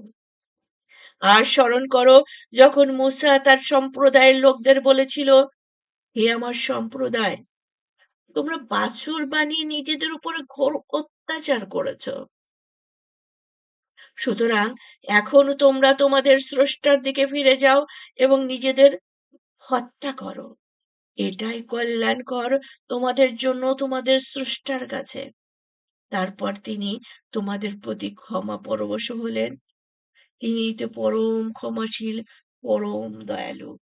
তো আমরা জানি বনী ইসরাইল জাতিকে যখন মুসা আল্লাহ ইসলামের তত্ত্বাবধানে ওনারা উম, আহ, সাগর পার হয়ে গেলেন, ওই পারে গিয়ে আবার তারা তাদের কাছে যেসব অলংকার ছিল তা দিয়ে একটা বাছুর বানালো, বানিয়ে সেটার আবার তারা উম উপাসনা করা শুরু করে দিল। ওই টাইমে মুসা আল্লাহ সাল্লাম ৪০ রাতের জন্য উনি আল্লাহর আহ্বানে গিয়েছিলেন। সো ওটা আমরা জানি ওই টাইমে উনি ইয়া পেয়েছেন, ওনার উপরে কিতাবগুলো পেয়েছেন। ওটা ও কিতাব নিয়ে এসে দেখে যে তার জাতি অলরেডি বাছুর বানিয়ে পূজা করা শুরু করে দিয়েছে। আর যখন তোমরা বললে, হে মুসা, আমরা কখনো তোমাকে বিশ্বাস করব না যতক্ষণ না আমরা আল্লাহকে প্রত্যক্ষভাবে দেখতে পাবো, তখন তোমাদের পাকড়াও করলো বজ্র আর তা তোমরা প্রত্যাখ্য করছিলে। তারপর আমি তোমাদের পুনর্জীবিত করলাম তোমাদের মৃত্যুর পর, যাতে তোমরা কৃতজ্ঞতা জ্ঞাপন করো। আর আমি মেঘমালা দিয়ে তোমাদের উপরে ছায়া দান করেছি এবং তোমাদের জন্য খাবার পাঠিয়েছি, মান্না ও সালোহা। তোমরা খাও সেসব পবিত্র বস্তু যা আমি তোমাদের দান করেছি। তারা আমার প্রতি কোনো জুলুম করেনি, বরং তারা নিজেদের প্রতি জুলুম করেছিল। স্মরণ করো যখন আমি বললাম, তোমরা প্রবেশ করো এই নগরীতে এবং এখানে যা যেখানে খুশি আহার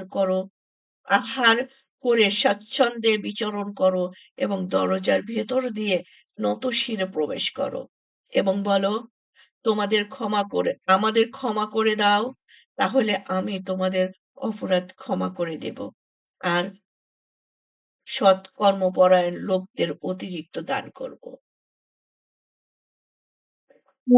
কিন্তু যারা জুলুম করেছিল তারা তাদের যা বলা হয়েছিল তার স্থলে অন্য কথা বলল।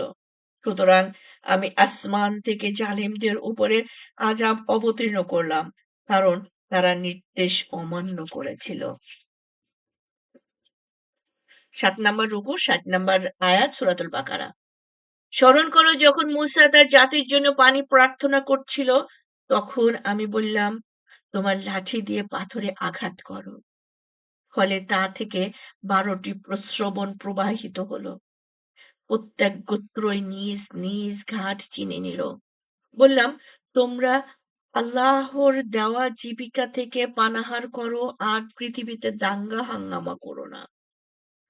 আর তোমরা যখন বললে, হে মূসা, আমরা কখনো একই রকম খাদ্যে ধৈর্য ধারণ করব না, সুতরাং আপনি আপনার পালনকর্তার কাছে আমাদের জন্য প্রার্থনা করুন, তিনি যেন আমাদের জন্য জমিতে উৎপন্ন করেন তরকারি, কাকর, গম, মসুর ও পেঁয়াজ। মূসা বলল, তোমরা কি উৎকৃষ্ট বস্তুর পরিবর্তে নিকৃষ্ট বস্তু নিতে চাও? তাহলে কোন নগরীতে তোমরা অবতরণ করো, সেখানে তোমরা যা চাও তা পাবে। তাদের উপর আরোপিত হলো লাঞ্ছনা ও দারিদ্র, আর তারা আল্লাহর গজবে পতিত হয়ে ঘুরতে রইল। এরূপ হলো এই জন্য যে তারা আল্লাহর আয়াতকে অস্বীকার করত এবং নবীদের অন্যায়ভাবে হত্যা করত। তারা নাফরমানি ও সীমা লঙ্ঘন করেছিল বলেই এমন পরিণতি হয়েছিল। সো দেখেন, এখনো যারা নাফরমানি করে, সীমা লঙ্ঘন করে, তাদের জীবনে কিন্তু এখনো শান্তি, হয়তো টাকা অনেক হতে পারে, শান্তি জিনিসটা কম থাকে। তারাও কিন্তু উদ্ভ্রান্তের মতো, আজকে এই ইন্ডাস্ট্রি, কালকে ওইটা, কালকে ওটা, তো সেটা, আজকে এটা খুব প্রফিট হচ্ছে, পরশুদিন আর একটা ধস নেমে যাচ্ছে। মানে হরেবল। রাত্রে শুচ্ছে, আম, রাত শেষ হয়ে যাচ্ছে, ঘুম আসছে না। আচ্ছা, আবার মানে এরকমই বিভিন্ন সাইড দিয়ে বিভিন্ন রকমের উপমা। কেন?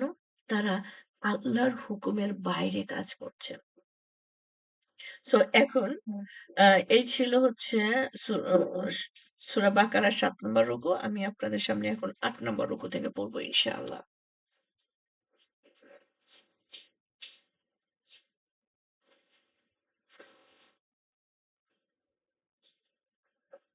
৮ নম্বর রুকুর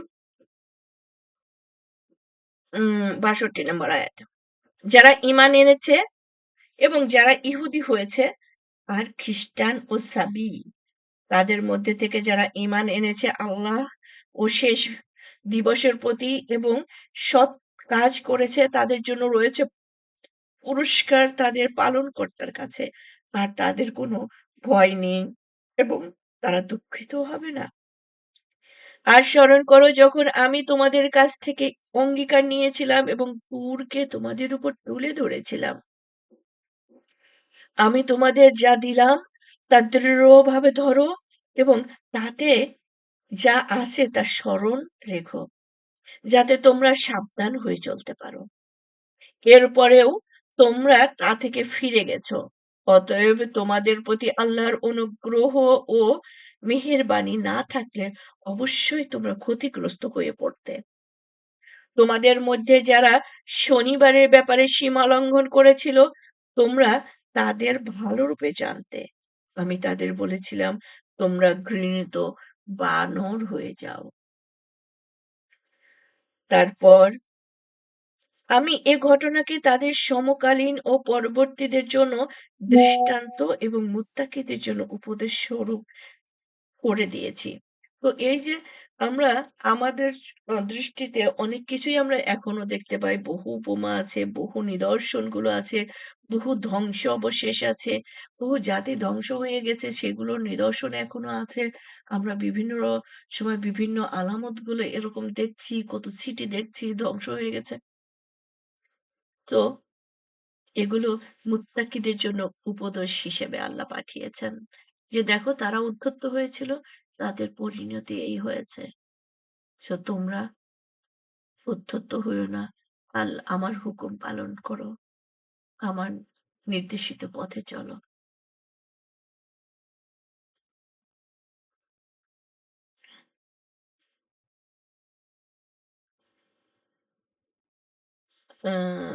কোনটা বললাম? এরপর তোমরা তা থেকে ফিরে গেছো। অতএব তোমাদের প্রতি আল্লাহর অনুগ্রহ ও মেহেরবানি না থাকলে অবশ্যই তোমরা ক্ষতিগ্রস্ত হয়ে পড়তে। তোমাদের মধ্যে যারা শনিবারের ব্যাপারে সীমা লঙ্ঘন করেছিল, তোমরা তাদের ভালোরূপে জানতে। আমি তাদের বলেছিলাম, তোমরা ঘৃণিত বানর হয়ে যাও। তারপর আমি এ ঘটনাকে তাদের সমকালীন ও পরবর্তীদের জন্য দৃষ্টান্ত, মুত্তাকিদের জন্য উদাহরণস্বরূপ করে দিয়েছি। স্মরণ করো যখন মূসা তার সম্প্রদায়কে বলেছিল,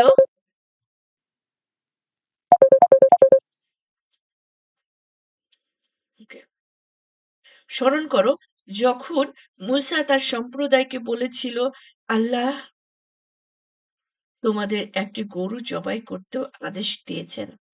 তখন তারা বলেছিল, তুমি কি আমাদের সাথে ঠাট্টা করছো?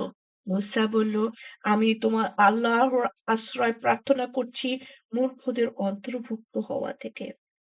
তারা বলল, তুমি প্রার্থনা করো আমাদের জন্য তোমার পালনকর্তার কাছে, তিনি যেন সেটি কি তা আমাদের স্পষ্টভাবে জানিয়ে দেন।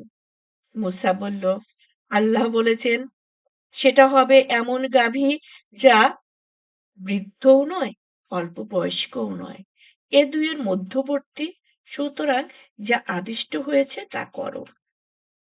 তারা বলল, তুমি প্রার্থনা করো আমাদের জন্য তোমার পালনকর্তার কাছে। দেখেন কেমন বেয়াদব, প্রত্যেকবারই বলে তুমি প্রার্থনা করো তোমার পালনকর্তার কাছে, মানে ওদের পালনকর্তা না। হুম, যে তুমি প্রার্থনা করো আমাদের জন্য তোমার পালনকর্তার কাছে, তিনি যেন আমাদের স্পষ্টভাবে জানিয়ে দেন সেটির রং কিরূপ হবে। মুসা বলল, আল্লাহ বলেছেন সেটি হবে হলুদ বর্ণের গাভী, যা দর্শকদের আনন্দ দেবে। তারা বলল, তুমি প্রার্থনা করো আমাদের জন্য তোমার পালনকর্তার কাছে, তিনি যেন আমাদের স্পষ্টভাবে জানিয়ে দেন সেটি কি, কেননা গরুটি আমাদের কাছে সাদৃশ্যশীল মনে হয়, আর আল্লাহ চাইলে নিশ্চয়ই আমরা পদপ্রাপ্ত হব। এই কথা কিন্তু আমরা অনেকেই বলি, আল্লাহ আমারেও হেদায়েত দিলে আমি হেদায়েত প্রাপ্ত হব, তাই না? আমারে হেদায়েত দেয় নাই, তা আমি তাই তো চুরিচামারি করি। আল্লাহ যদি চায়, তোমাদের আল্লাহ হেদায়েত দিছে, তোমরা এখন ইবাদত করতেছো, আল্লাহ আমারেও দিলে পারে, সুযোগ দিলে আমিও, তার মানে কি আল্লাহর উপরে দায়ভার ফেলাই দেয়, আল্লাহকে দোষারোপ করে। নাউজুবিল্লাহ মিন জালিক। মূসা বলল, তিনি বলেন, এটি এমন গাভী যা জমি চাষে এবং ক্ষেতে পানি সেচের জন্য ব্যবহৃত হয়নি। এটি সুস্থ, নিখুঁত। তারা বলল, এবার তুমি সঠিক তথ্য এনেছ। তারপর তারা সেটা জবাই করলো, যদিও তারা সবাই যদিও তারা জবাই করবে বলে মনে হচ্ছিল না। সো এই ছিল ৮ নাম্বার রুকু। এখন 9 নম্বর রুকু থেকে পড়ব। 9 নম্বর রুকু 72 নম্বর আয়াত সূরাতুল বাকারা। স্মরণ করো যখন তোমরা এক ব্যক্তিকে হত্যা করেছিলে এবং পরে সে ব্যাপারে একে অপরকে দোষারোপ করেছিলে। যা তোমরা গোপন করছিলে তা প্রকাশ করে দেওয়া ছিল আল্লাহর ইচ্ছে। তারপর আমি বললাম, মৃতকে আঘাত করো গরুর একটি খণ্ড দিয়ে। এভাবে আল্লাহ মৃতকে জীবিত করেন এবং তার নিদর্শন সমূহ তোমাদের দেখিয়ে থাকেন, যাতে তোমরা বুঝতে পারো। এরপরও তোমাদের অন্তর কঠিন হয়ে গেছে, তা পাথরের মতো অথবা তার চেয়েও কঠিন। কতক পাথর এমনও আছে যে তা থেকে নদী নালা প্রবাহিত হয়, এবং কতক এমন আছে যে তা বিদীর্ণ হয় ও পরে তা থেকে পানি নির্গত হয়।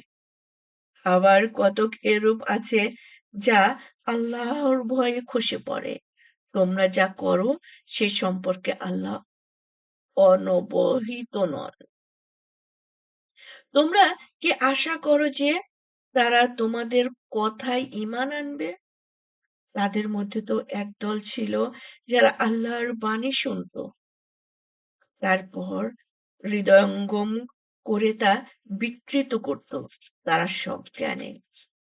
আর যখন তারা মুমিনদের সাথে মিলিত হয় তখন বলে, আমরা ঈমান এনেছি।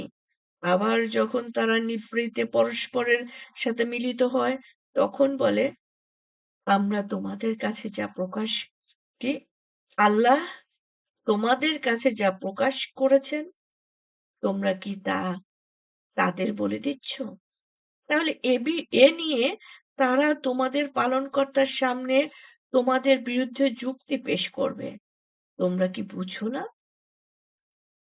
তারা কি এতটুকু জানে না যে তারা যা গোপন করে কিংবা যা প্রকাশ করে নিশ্চিতভাবে আল্লাহ তা জানেন। তাদের মধ্যে এমন কিছু নিরক্ষর লোক আছে যারা মিথ্যা আশা ছাড়া কিতাবের কিছুই জানে না। তারা শুধু ধারণাই পোষণ করে। সুতরাং আফসোস তাদের জন্য যারা নিজ হাতে কিতাব লেখে এবং বলে এটা আল্লাহর কাছ থেকে অবতীর্ণ, যাতে এর বিনিময়ে তুচ্ছ মূল্য পেতে পারে।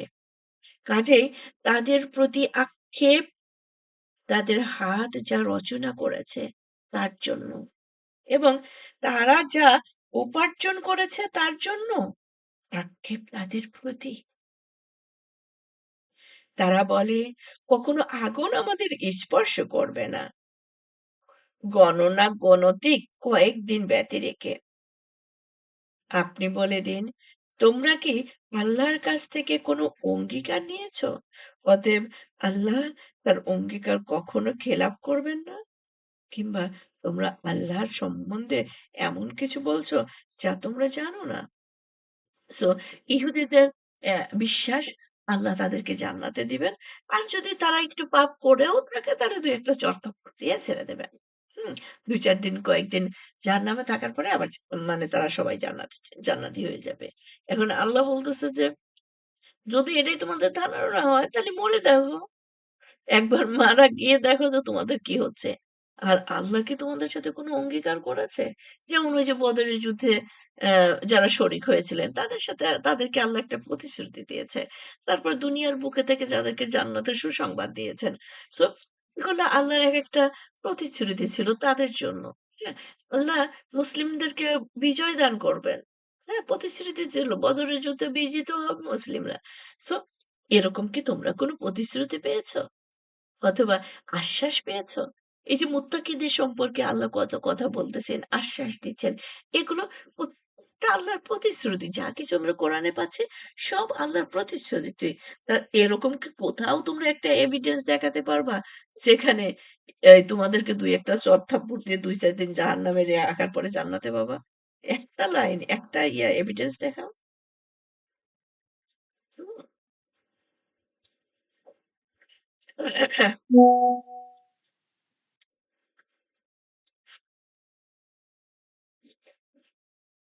সুতরাং আফসোস তাদের জন্য যারা নিজ হাতে কিতাব লেখে এবং বলে এটা আল্লাহর কাছ থেকে অবতীর্ণ, যাতে এর বিনিময়ে তুচ্ছ মূল্য পেতে পারে।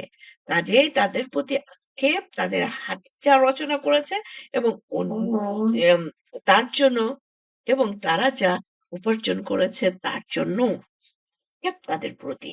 তাহলে আল্লাহ এখানে তাদের জন্য আক্ষেপ করছে। হুম যারা কিতাব তারা চেঞ্জ করেছে, রচনা করেছে, আল্লাহ যে কিতাব দিয়েছিল সেটা তাদের কাছে নাই।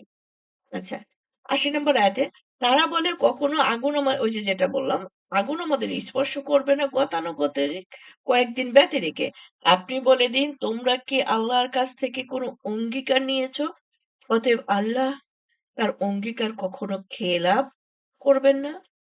কিংবা তোমরা আল্লাহর সম্বন্ধে এমন কিছু বলছো যা তোমরা জানো না?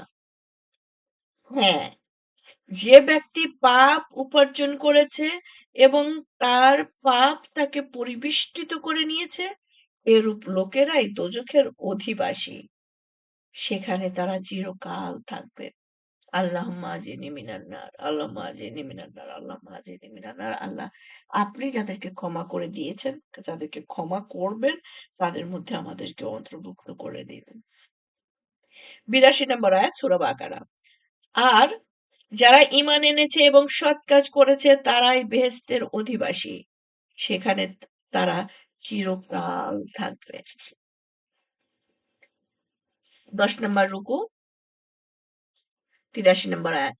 স্মরণ করো যখন আমি বনী ইসরায়েলের কাছ থেকে অঙ্গীকার নিয়েছিলাম যে তোমরা আল্লাহ ছাড়া অন্য কারো ইবাদত করবে না। মাতা-পিতা, আত্মীয়-স্বজন, এতিম ও দারিদ্রদের সাথে সদয় ব্যবহার করবে।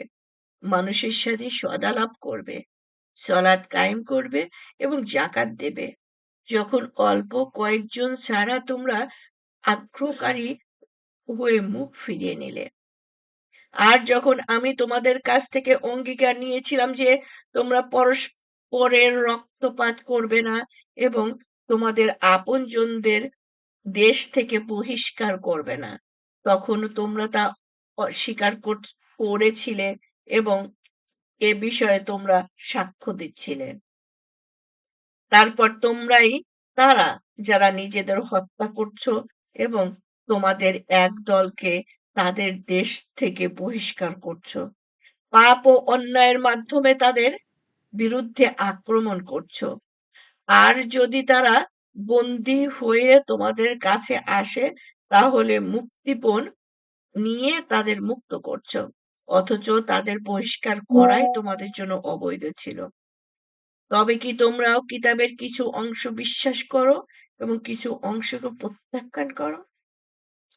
তোমাদের মধ্যে যারা এরূপ করে, পার্থিব জীবনে তাদের দুর্গতি ছাড়া কোনো পথ নেই এবং কিয়ামতের দিন কঠোরতর শাস্তির দিকে তাদের নিক্ষেপ করা হবে। তোমরা যা করো আল্লাহ সে সম্বন্ধে বেখবর নন। এরাই পরকালের বিনিময়ে পার্থিব জীবন ক্রয় করেছে, সুতরাং তাদের শাস্তি লাঘব করা হবে না এবং তারা সাহায্যপ্রাপ্তও হবে না। আল্লাহ, আপনি আমাদেরকে মাফ করে দিন। আল্লাহ, তাদের মধ্যে যেন আমরা অন্তর্ভুক্ত না হই। আল্লাহ, আপনি আমাদেরকে মাফ করে দিন। আমাদের পিতা মাতা আত্মীয় স্বজনকেও আপনি মাফ করে দিন। বন্ধু বান্ধব আর যাদের সাথে আমরা বিলিং পরিমাণে সময়ের জন্য চলাফেরা করি, মিশি, প্রত্যেক মুমিন মুমিনাকে, ইমানদারকে আপনি মাফ করে দিন। 11 নম্বর আয়াত, 87 নম্বর, সরি 11 নম্বর রুকু, 87 নম্বর আয়াত, সূরাতুল বাকারা। আর আমি তো মূসাকে কিতাব দিয়েছি এবং তারপরে পর্যায়ক্রমে রাসূলদের পাঠিয়েছি। মরিয়ামের পুত্র ঈসাকে আমি স্পষ্ট মুজিজা দান করেছি এবং পবিত্র রূহের মাধ্যমে তাকে শক্তিশালী করেছি। তারপর যখনই কোনো রাসূল এমন কিছু নিয়ে এসেছে যা তোমাদের মনোপুত হয়নি, তখনই তোমরা অহংকার করেছ আর তাদের কতককে মিথ্যাবাদী বলেছ এবং কতককে হত্যা করেছ। তারা বলেছিল, আমাদের অন্তর আচ্ছাদিত, বরং সত্য প্রত্যাখ্যানের দরুন আল্লাহ তাদের অভিসম্পাত করেছেন, ফলে তাদের খুব কম সংখ্যকই ঈমান আনে। যখন তাদের কাছে আল্লাহর পক্ষ থেকে কিতাব এলো, যা তাদের কাছে যা রয়েছে তার সমর্থক, আর তারা পূর্বে এর সাহায্যে সত্য প্রত্যাখ্যানকারীদের বিরুদ্ধে বিজয় প্রার্থনা করত। অবশেষে যখন তাদের কাছে পৌঁছল যা তারা জ্ঞাত ছিল, তখন তারা তা অস্বীকার করে বসল। সুতরাং সত্য প্রত্যাখ্যানকারীদের প্রতি আল্লাহর অভিসম্পাত কতই না মন্দ, তা যার বিনিময়ে তারা তাদের আত্মাকে বিক্রি করেছে। তা হলো আল্লাহ যা অবতীর্ণ করেছেন তা তারা অস্বীকার করত, ঈর্ষান্বিত হয়ে শুধু এ কারণে যে আল্লাহ তার বান্দাদের মধ্য থেকে যাকে ইচ্ছে অনুগ্রহ করেন। সুতরাং তারা ক্রোধের উপর ক্রোধ অর্জন করেছে। সত্য প্রত্যাখ্যানকারীদের জন্য তো রয়েছে লাঞ্ছনাদায়ক শাস্তি। আর যখন তাদের বলা হয় তোমরা ঈমান আনো তাতে যা আল্লাহ নাজিল করেছেন, তখন তারা বলে আমরা ঈমান রাখি তাতে যা আমাদের প্রতি নাজিল করা হয়েছে, সেটি ছাড়া সবকিছুই তারা অস্বীকার করে, যদিও তা সত্য, এবং যা তাদের কাছে আছে তার সমর্থক। আপনি বলে দিন, যদি তোমরা প্রকৃত বিশ্বাসী হবে, তাহলে ইতিপূর্বে নবীদের কেন হত্যা করলে? 92 নম্বর আয়াত সূরাতুল বাকারা। আর মূসা তো তোমাদের কাছে এসেছে স্পষ্ট মুজিজা সহ, তারপর তার অনুপস্থিতিতে তোমরা বাছুর বানিয়ে নিয়েছ। তোমরা তো সীমা লঙ্ঘনকারী। স্মরণ করো যখন আমি তোমাদের কাছ থেকে অঙ্গীকার নিয়েছিলাম এবং তুরকে তোমাদের উপর তুলে ধরেছিলাম, বলেছিলাম দৃঢ়ভাবে ধরো যা আমি তোমাদের দিয়েছি এবং শোনো। তারা বলেছিল আমরা শুনলাম ও অমান্য করলাম।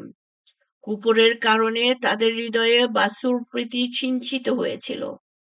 আপনি বলে দিন, যদি তোমরা বিশ্বাসী হও, তাহলে তোমাদের বিশ্বাস যার আদেশ দেয় তা কতই না মন্দ। আপনি বলুন, যদি অন্য লোকদের ছাড়া শুধু তোমাদেরই জন্য বিশেষভাবে আখেরাতের বাসস্থান আল্লাহর কাছে বরাদ্দ হয়ে থাকে, তবে মৃত্যু কামনা করো যদি সত্যবাদী হয়ে থাকো।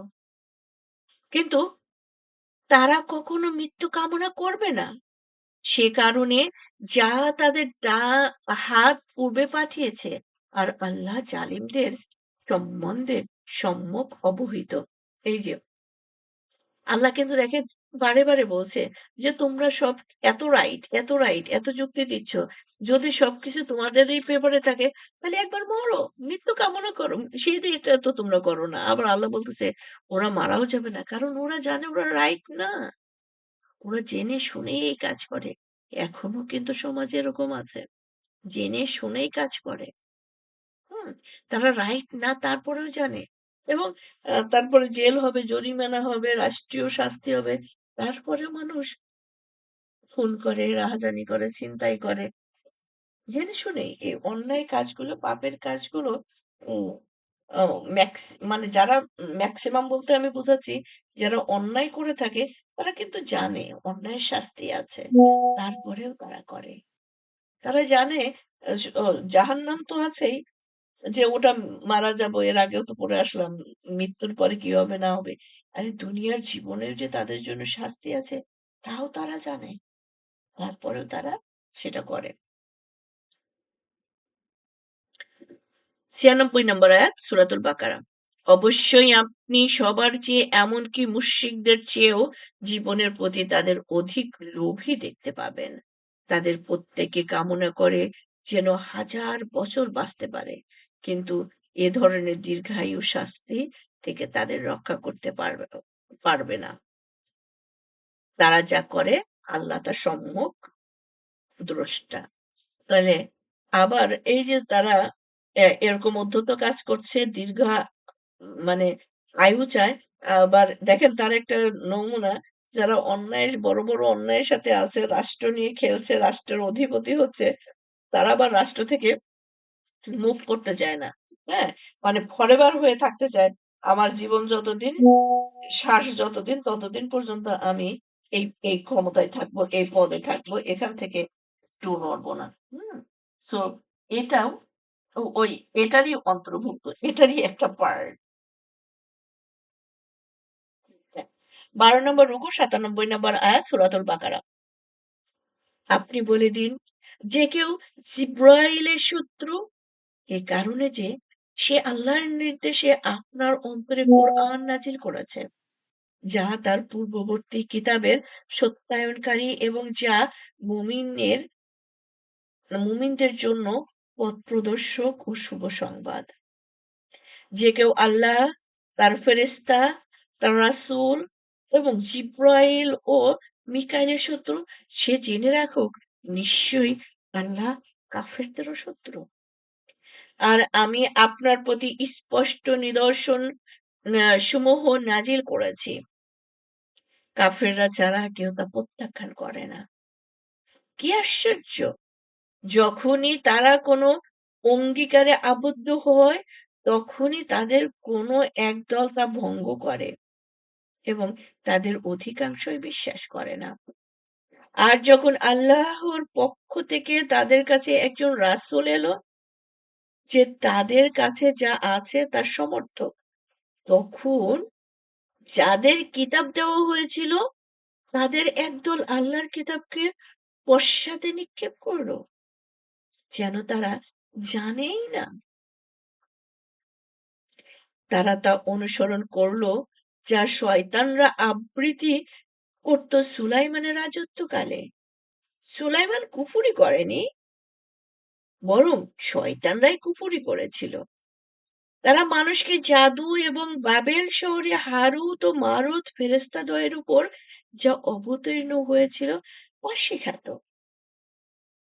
তারা কাউকে একথা না বলে শিখাতো না যে আমরা পরীক্ষা স্বরূপ, কাজেই তুমি কুফরি করো না। তারা তাদের কাছ থেকে এমন জাদু শিখত যা বিচ্ছেদ ঘটাতো স্বামী স্ত্রীর মধ্যে, আর তারা আল্লাহর নির্দেশ ছাড়া কারো কোনো ক্ষতি করতে পারত না। তারা শিখত এমন কিছু যা তাদের ক্ষতি করত এবং কোনো উপকার করতে পারত না।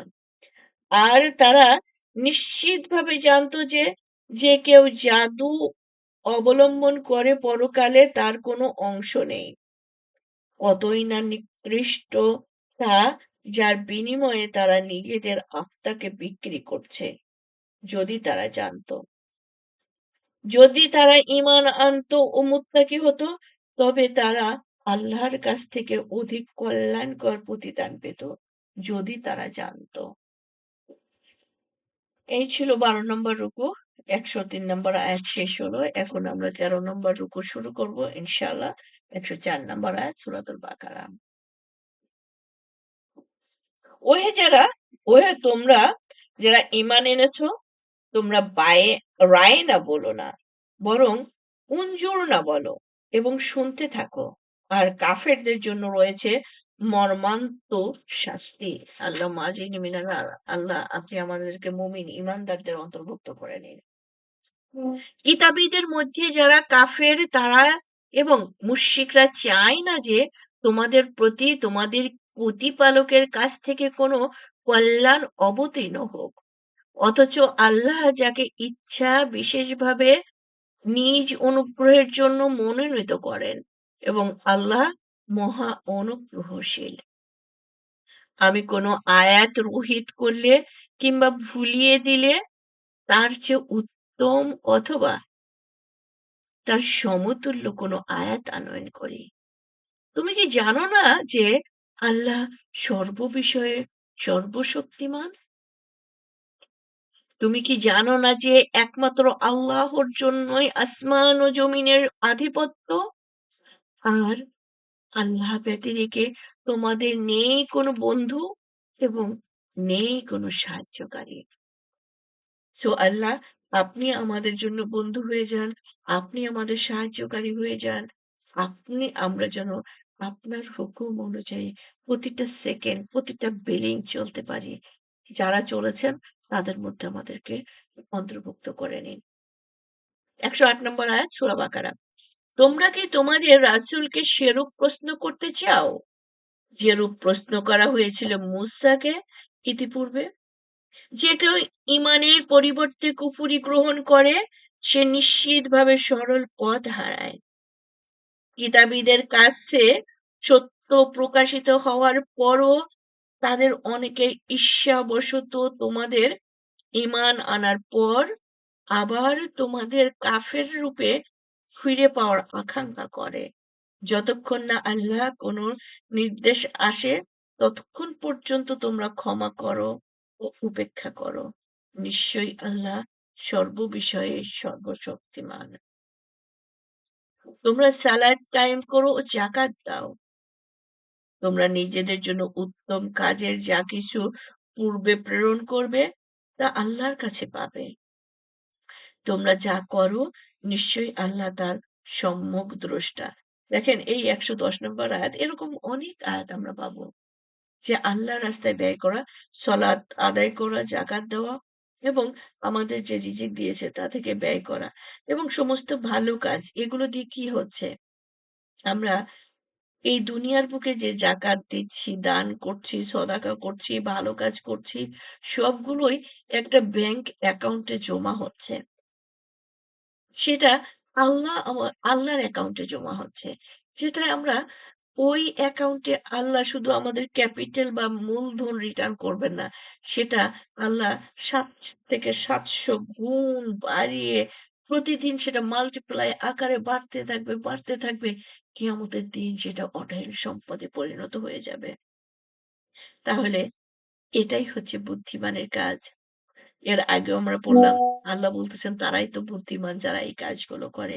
আমরা যেন তাদের মধ্যে অন্তর্ভুক্ত হতে পারি। আমরা যেন দুনিয়ায় থাকতেই আমরা আগে অগ্রে প্রেরণ করতে পারি। এই যে ১১০ নম্বর আয়াতে আল্লাহ বলছেন যে, উম তোমরা নিজেদের জন্য উত্তম কাজের যা কিছু পূর্বে প্রেরণ করবে তা আল্লাহর কাছে পাবে। তাহলে এই অগ্রে প্রেরণ আমরা যা কিছু আগে করব সেটাই সেদিন আমরা পাবো ইনশাআল্লাহ। ১১১ নম্বর আয়াত সূরা বাকারা। আর তারা বলে, ইহুদি বা খ্রিস্টান ছাড়া অন্য কেউ বেহেশতে প্রবেশ করবে না। এটা তাদের অলীক বাসনা। আপনি বলুন, যদি তোমরা সত্যবাদী হও তবে প্রমাণ নিয়ে আসো। এর আগে আমরা এরকম আয়াত পেয়ে আসলাম, তাই না? আল্লাহ বারে, বারে বলতেছে, চ্যালেঞ্জ দিচ্ছে। এখনো কিন্তু মানুষ আছে। কেউ বলে, "আরে আল্লাহ আমারে এখানে দুনিয়ায় ভালো রাখছে, এত ধন সম্পদ দিছে, বাড়ি-গাড়ি দিছে। তো তুমি তো আমার বাড়ির কেয়ারটেকার।" এটা কিন্তু একদম রিয়েল আমার উম পাশের বাড়ির ভাই। তার বাড়িতে যে কাজ করত তাকে বলতেছে, "হুম, তোমার তো তুমি তো এখনো আমার বাড়িতেই কাজ করো। এখন যেরকম হচ্ছে ওই জান্নাতেও ওইরকম তুমি আমার পানি-টানি এনে দিবা, এরকমই হবে। হ্যাঁ? সেবা যত্ন করবা। আর আল্লাহ দেখো আমাকেও তো ভালো রাখছে। তোমাকে তো ভালো রাখে নাই। হ্যাঁ? তো তুমি তুমি আল্লাহ করো, আমি তো করি না। তাহলে তোমার যদি ওটাই হয় তোমার আল্লাহ তো আমারেই ভালো রাখছে, তোমারে রাখে নাই। তো যদি তোমার আল্লাহ থাকে সেই আল্লাহ আবার আমারে ওখানেও ভালো রাখবে। ওখানেও তুমি আমার সেবা যত্ন করবা। চিন্তা করেন। এটা শুধু ইহুদিদের কথা না।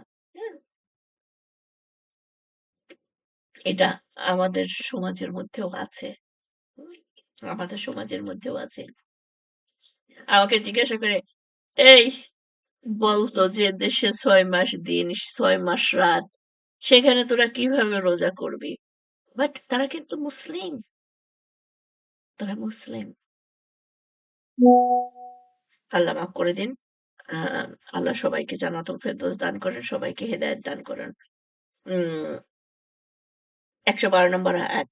হ্যাঁ, যে কেউ নিজেকে আল্লাহর উদ্দেশ্যে সম্পূর্ণরূপে সমর্পণ করে এবং সে সৎকর্মপরায়ণও, তার জন্য রয়েছে তার প্রতিপালকের কাছে পুরস্কার। তাদের নেই কোনো ভয় এবং তারা দুঃখিতও হবে না। ১৪ নম্বর রুকু ১১৩ নম্বর আয়াত সূরাতুল বাকারা। ইহুদিরা বলে খ্রিস্টানরা কোনো ভিত্তির উপরে প্রতিষ্ঠিত নয়, এবং খ্রিস্টানরা বলে ইহুদিরা কোনো ভিত্তির উপর প্রতিষ্ঠিত নয়। অথচ তারা সবাই কিতাব পাঠ করে। এভাবেই যারা কিছু জানে না তারাও ওদের মতোই বলে। সুতরাং যে বিষয়ে তারা মতবিরোধ করত, আল্লাহ কিয়ামতের দিন তাদের মধ্যে সে বিষয়ে ফায়সালা করে দেবেন। তো ইহুদিরা বলতো খ্রিস্টানরা ভিত্তির উপরে নাই, খ্রিস্টানরা বলতো ইহুদিরা ভিত্তির উপরে নাই। আর বর্তমান যুগে আমাদের বহু মানে ইসলামী ও আলেমরা বলবো না, এক ভাই আরেক ভাইকে বলতেছে ওর ও সঠিক না, ও বলতেছে ও সঠিক না, ও বলতেছে ও কাফের, ও বলতেছে ওরা কাফের, ও বলতেছে ও জাহান্নামী, ওরা বলতেছে ওরা জাহান্নামী। তো এই ক্যারেক্টার গুলো তো আমাদের ইহুদিদের ক্যারেক্টার, খ্রিস্টানদের ক্যারেক্টার হয়ে যাচ্ছে। আচ্ছা, যাই হোক, ১১৪ নম্বর আয়াতে আল্লাহ যেন আমাদের সবাইকে মাফ করে দেন। ওদের মতো যেন এই ক্যারেক্টার আমরা বহন না করি। সূরা ফাতিহায় কিন্তু আমরা এটাই বলেছি, যাদের উপরে আল্লাহ আপনি আ উম নিয়ামত দেন নাই, অথবা যারা নিয়ামত প্রাপ্ত হয় নাই, অথবা যারা গজব প্রাপ্ত হয়েছে, আপনি যাদের উপরে রাগান্বিত, আমরা যেন তাদের মধ্যে না পড়ি। তাই না? এই আয়াতে দেখেন আমাদের কিন্তু সেটাই চাওয়া উচিত। যে এরকম যারা বলছে আমরা যেন তাদের মধ্যে অন্তর্ভুক্ত না হই। ১১৪ নম্বর আয়াত। যে ব্যক্তি আল্লাহর মসজিদ সমূহে তার নাম স্মরণ করতে বাধা দেয় এবং সেগুলো ধ্বংস করতে চেষ্টা করে, তার চেয়ে বড় জালিম কে হতে পারে? অথচ ভীত সন্ত্রস্ত না হয়ে তাদের জন্য মসজিদে প্রবেশ করা বৈধ ছিল না। তাদের জন্য রয়েছে পৃথিবীতে লাঞ্ছনা এবং আখেরাতে রয়েছে তাদের জন্য মহাশাস্তি। সা আমরা যেন কারো মসজিদে যেতে বাধা সৃষ্টিকারী না হই। হুম? আমরা অনেকেই আছি মসজিদগামীদেরকে বাধা সৃষ্টি করি। সেটা পরিবারের সদস্যদের হোক, অথবা নিজেকেই নিজে বাধা সৃষ্টি করি, বলি এখন আমার কাজ আছে, এখন তো আমার মসজিদে যাওয়া যাবে না। আমার তো এই টাইমে জব আছে, ইত্যাদি, ইত্যাদি, হ্যাঁ? নিচেই মসজিদ, কিন্তু আমার এখন কাজ আছে। আল্লাহ মাফ করুন। ১১৫ নম্বর আয়াত। পূর্ব পশ্চিম আল্লাহরই, সুতরাং যেদিকেই তোমরা মুখ ফেরাও সেদিকেই আল্লাহ বিরাজমান। নিশ্চয়ই আল্লাহ সর্বব্যাপী, সর্বজ্ঞ। আর তারা বলে আল্লাহ সন্তান গ্রহণ করেছেন, তিনি অতি পবিত্র এবং আসমান ও জমিনে যা কিছু আছে তা সবই তার আজ্ঞাবহ। ১১৭ নম্বর আয়াত, সূরাতুল বাকারা। তিনি আসমান ও জমিনকে অনস্তিত্ব থেকে অস্তিত্বে আনয়নকারী। তিনি যখন কিছু করতে চান তখন সেটিকে বলেন হয়ে যাও, অমনি তা হয়ে যায়। যারা কিছু জানে না তারা বলে কেন আল্লাহ আমাদের সাথে কথা বলেন না, কেন, কিংবা কেন আমাদের কাছে কোনো নিদর্শন আসে না। এমনই ভাবে উম, তাদের পূর্ববর্তীরাও তাদেরই মতো কথা বলতো। তাদের অন্তর একরকম। অবশ্যই আমি স্পষ্টভাবে বর্ণনা করেছি নির্দেশনাবলী দৃঢ় প্রত্যয়নশীলদের জন্য। নিশ্চয়ই আমি আপনাকে সত্যসহ সুসংবাদদাতা ও সতর্ককারী রূপে পাঠিয়েছি। আপনাকে দোজখবাসীদের সম্পর্কে কোনো প্রশ্ন করা হবে না। সো তার মানে আমাদের মধ্যে থেকে যারা জাহান্নামী হচ্ছে, এই জন্য রাসূল সাল্লাল্লাহু আলাইহি সাল্লামকে বলবে না, আপনার উম্মতের এরা জাহান্নামী হচ্ছে কেন? আপনি কি তাদেরকে মেসেজ দেন নাই? সেটা বলবে না। বলবে যে তারা মেসেজ পেয়েছে, সব পেয়ে তারা অনুসরণ করেনি। এইজন্য রাসূলকে আল্লাহ জিজ্ঞাসা করবেন না তারা কেন জাহান্নামী হচ্ছে? বা আপনার দায়িত্ব পালন করেছেন কিনা। আর ১১৮ নম্বর আয়াতে কিন্তু দেখেন এই কাজগুলো এখনো আমরা করি। যে কোন ইসলামের সংবাদ হলে বলি যে প্রমাণ দেখাও। এটা যে সত্যি, রাসূল যে সত্যি, অমুক যে ঠিক আছে, আল্লাহ যে এক, আল্লাহর কোনো শরিক নাই, এগুলো প্রমাণ দেখাও। অথবা আল্লাহ আদৌ আছে কিনা সেটা প্রমাণ দেখাও। নাউজুবিল্লাহ মিন যালিক। এরকম এখনো আছে। নাস্তিকরা এই কাজগুলোই করে। ওকে, ১২০ নম্বর আয়াত। ইহুদি ও খ্রিস্টানরা আপনার প্রতি কখনো সন্তুষ্ট হবে না, যতক্ষণ না আপনি তাদের ধর্ম অনুসরণ করেন। বলে দিন, নিশ্চয়ই আল্লাহ যে পথ নির্দেশ করেন তাই প্রকৃত সরল ও সঠিক পথ। জ্ঞান লাভের পর আপনি যদি তাদের খেয়াল খুশির অনুসরণ করেন, তবে কেউ আল্লাহর কবল থেকে আপনার উদ্ধারকারী ও সাহায্যকারী থাকবে না। তার মানে আহ ওই যে বললাম যে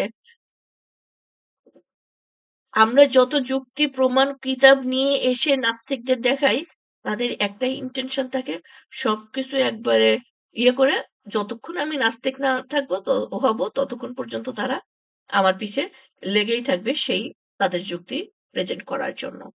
আর আল্লাহ বলতেছেন সবচেয়ে সহজ পথ হচ্ছে আল্লাহর নির্দেশিত পথ। 121 নম্বর আয়াত, আমি যাদের কিতাব দিয়েছি তাদের মধ্যে যারা তা যথাযথভাবে আবৃত্তি করে তারাই তাতে বিশ্বাস করে, আর যারা তা অবিশ্বাস করে তারাই হবে ক্ষতিগ্রস্ত। 15 নম্বর রুকু, 122 নম্বর আয়াত, সূরা বাকারা। হে বনী ইসরাইল, তোমরা স্মরণ করো আমার সে অনুগ্রহের কথা যা আমি তোমাদের দিয়েছি। বিশ্ববাসীর উপর আমি তোমাদের শ্রেষ্ঠত্ব দান করেছি, এবং তোমরা সে দিনকে ভয় করো যেদিন কেউ কারো কোনো উপকারে আসবে না এবং কারো কাছ থেকে ক্ষতিপূরণ গ্রহণ করা হবে না, এবং কোনো সুপারিশ কারো জন্য ফলপ্রদ হবে না, আর তারা সাহায্যপ্রাপ্তও হবে না। এবং স্মরণ করো যখন ইব্রাহিমকে তার পালনকর্তা কয়েকটি কথা দিয়ে পরীক্ষা করলেন, তখন সে তা পূর্ণ করলো। তখন আল্লাহ বললেন, আমি তোমাকে মানব জাতির নেতা বানাবো। সে বলল, আমার বংশধরদের মধ্য থেকেও? আল্লাহ বললেন, আমার অঙ্গীকার জালিমদের ব্যাপারে প্রযোজ্য নয়।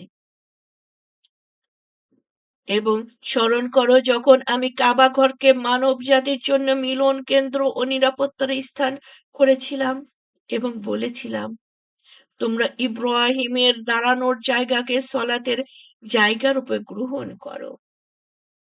আর আমি ইব্রাহিম ও ইসমাইলকে আদেশ করলাম যে তোমরা উভয়ে আমার ঘরকে তাওয়াফকারী, ইতিকাফকারী এবং রুকু সেজদাকারীদের জন্য পবিত্র রাখো। স্মরণ করো যখন ইব্রাহিম বলেছিল, হে আমার পালনকর্তা, এ জায়গাকে তুমি নিরাপদ শহর করো এবং এর বাসিন্দাদের মধ্যে যারা আল্লাহ ও আখেরাতে ঈমান রাখে ফল-মূল দিয়ে তাদের জীবিকা দান করো। তিনি বললেন, যে কেউ কুফরি করে তাকেও কিছুকালের জন্য জীবন উপভোগ করতে দেব, অবশেষে তাকে দোজখের শাস্তি ভোগ করতে ঠেলে দেব। তা কতই না নিকৃষ্ট পরিণাম। দেখেন, ইব্রাহিম আলাইহিসসালাম, উনি আল্লাহ যখন উনার উপরে রহমত করলেন, উনি তার বংশধরদের জন্য চেয়ে গেলেন, আমাদের জন্য চেয়ে গেলেন সাথে সাথে। কিন্তু আজ আমরা হাজার হাজার বছর পরে সেসব ফল ভোগ করছি। এই জন্য আল্লাহর কাছে আমরা সব সময় চাইবো, আমার জন্য চাইবো, আমাদের জন্য চাইবো, আমাদের বংশধরদের জন্য চাইবো। হুম। এবং আমরা আল্লাহর কাছে এটাও চাইবো, আমাদের বংশধররা যেন হেদায়েতের উপরে থাকেন। আল্লাহ, আপনি যাদেরকে দিনদার, ইমানদার, পরহেজগার, আলেম, হাফেজ হিসেবে আপনার কাছে যেসব রূহগুলো আছে, তাদেরকে আমাদের বংশধারায় দান করুন আল্লাহ।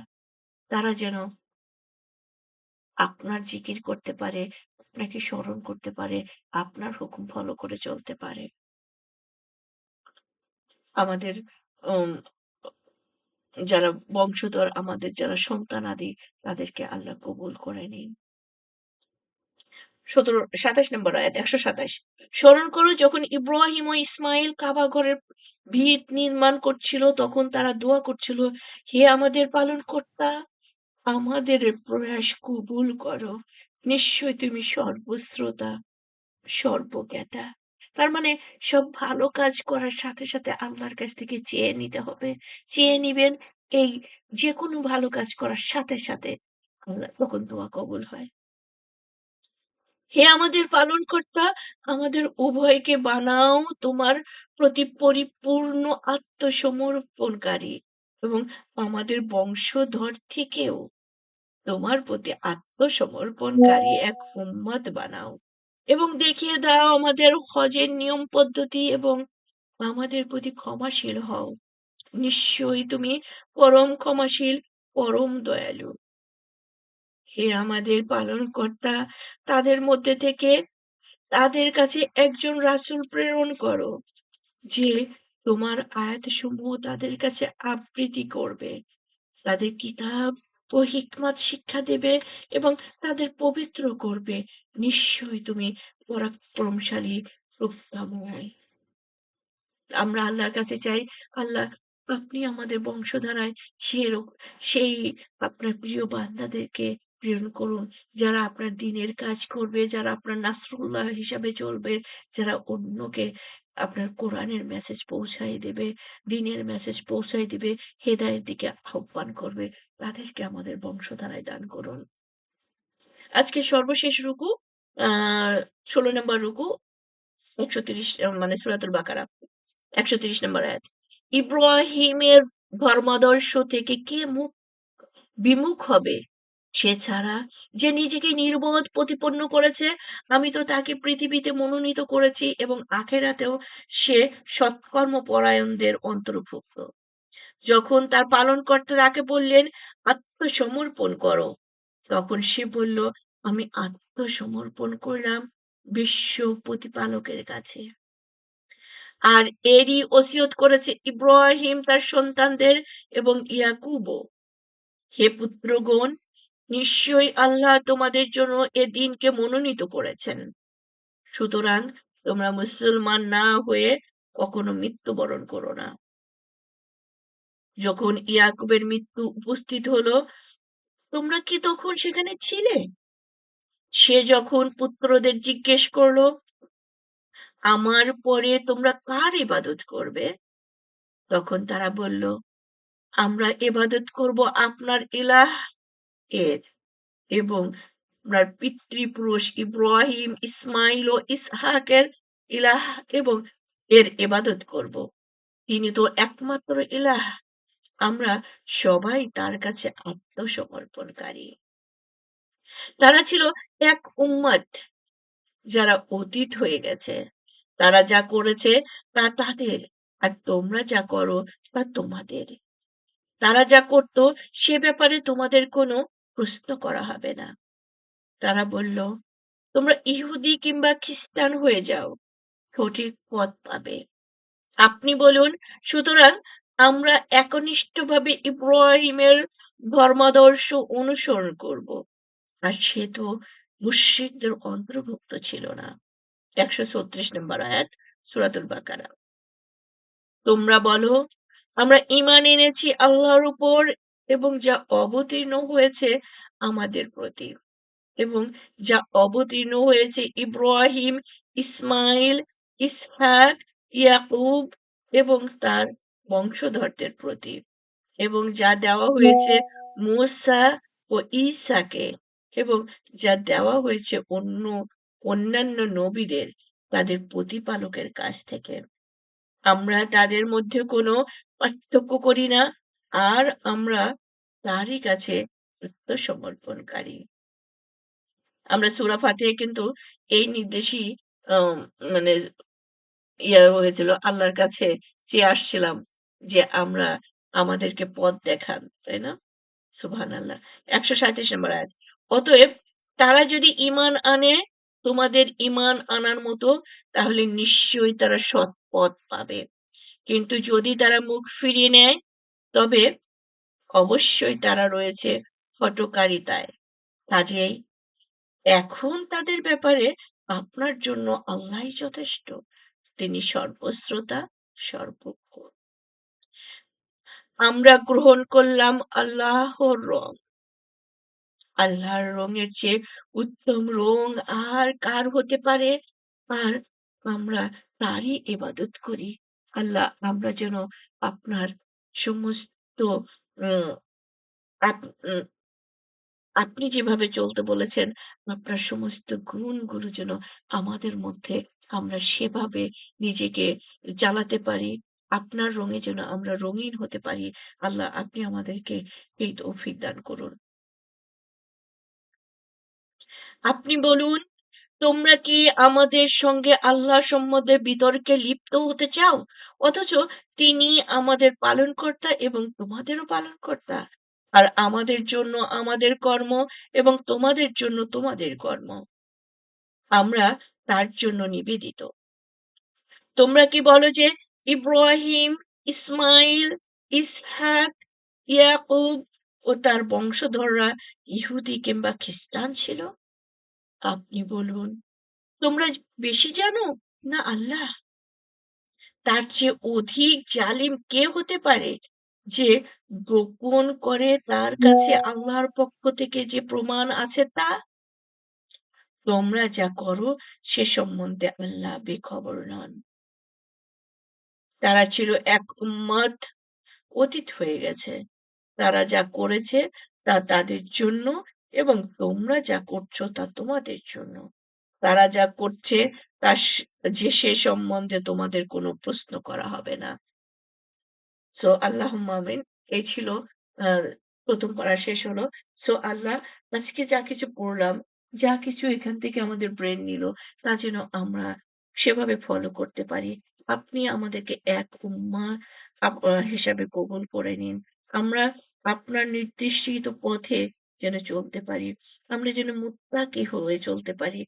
আপনি যেভাবে গাইড করেছেন, আল্লাহ, আমরা উম যেন টু দ্য পয়েন্ট সেভাবেই চলতে পারি। আল্লাহ, আপনি জানেন আমাদের শত সহস্র ল্যাকিংস আছে। আপনি আমাদেরকে সেই ল্যাকিংস গুলো পূরণ করে দিন। আমাদের ভুলগুলোকে ক্ষমা করে দিন। আমাদেরকে জান্নাতুল ফেরদাউস দান করুন। আল্লাহ, আমাদের বংশধরকে কবুল করুন। রব্বানা হাব লানা মিন আজওয়াজিনা যুররিয়াতানা কুররাতা আয়ুনি ওয়াজআলনা লিল মুত্তাকিনা ইমামা। আল্লাহ, যারা কবরবাসী হয়ে গেছেন, আমাদের পিতা-মাতা, আত্মীয়স্বজন, শ্বশুর-শাশুড়ি, দাদা-দাদি, নানা-নানি যারা কবরের জগতে আছে, আল্লাহ তাদেরকে আপনি মাফ করে দিন। তারা বড় অসহায়। তাদেরকে আল্লাহ জান্নাতুল ফেরদৌস দান করুন। আর যারা আমরা জীবিত আছি, দুনিয়ার বুকে এখনো যারা আছেন, আমাদের বাবা-মা, আত্মীয়স্বজন, তাদেরকে আপনি হায়াতে তয়্যবা দান করুন। আমাদেরকে ঈমানের উপরে মৃত্যু দান করুন, শহীদি মৃত্যু দান করুন। সুবহানাকা আল্লাহুম্মা বিহামদিকা আশহাদু আল্লা ইলাহা ইল্লা আনতা আস্তাগফিরুকা ওয়া আতুবু ইলাইক। আসসালামু আলাইকুম ওয়া রাহমাতুল্লাহি ওয়া বারাকাতুহু। সো এই ছিল আমাদের প্রথম পারা। ইনশাআল্লাহ আমরা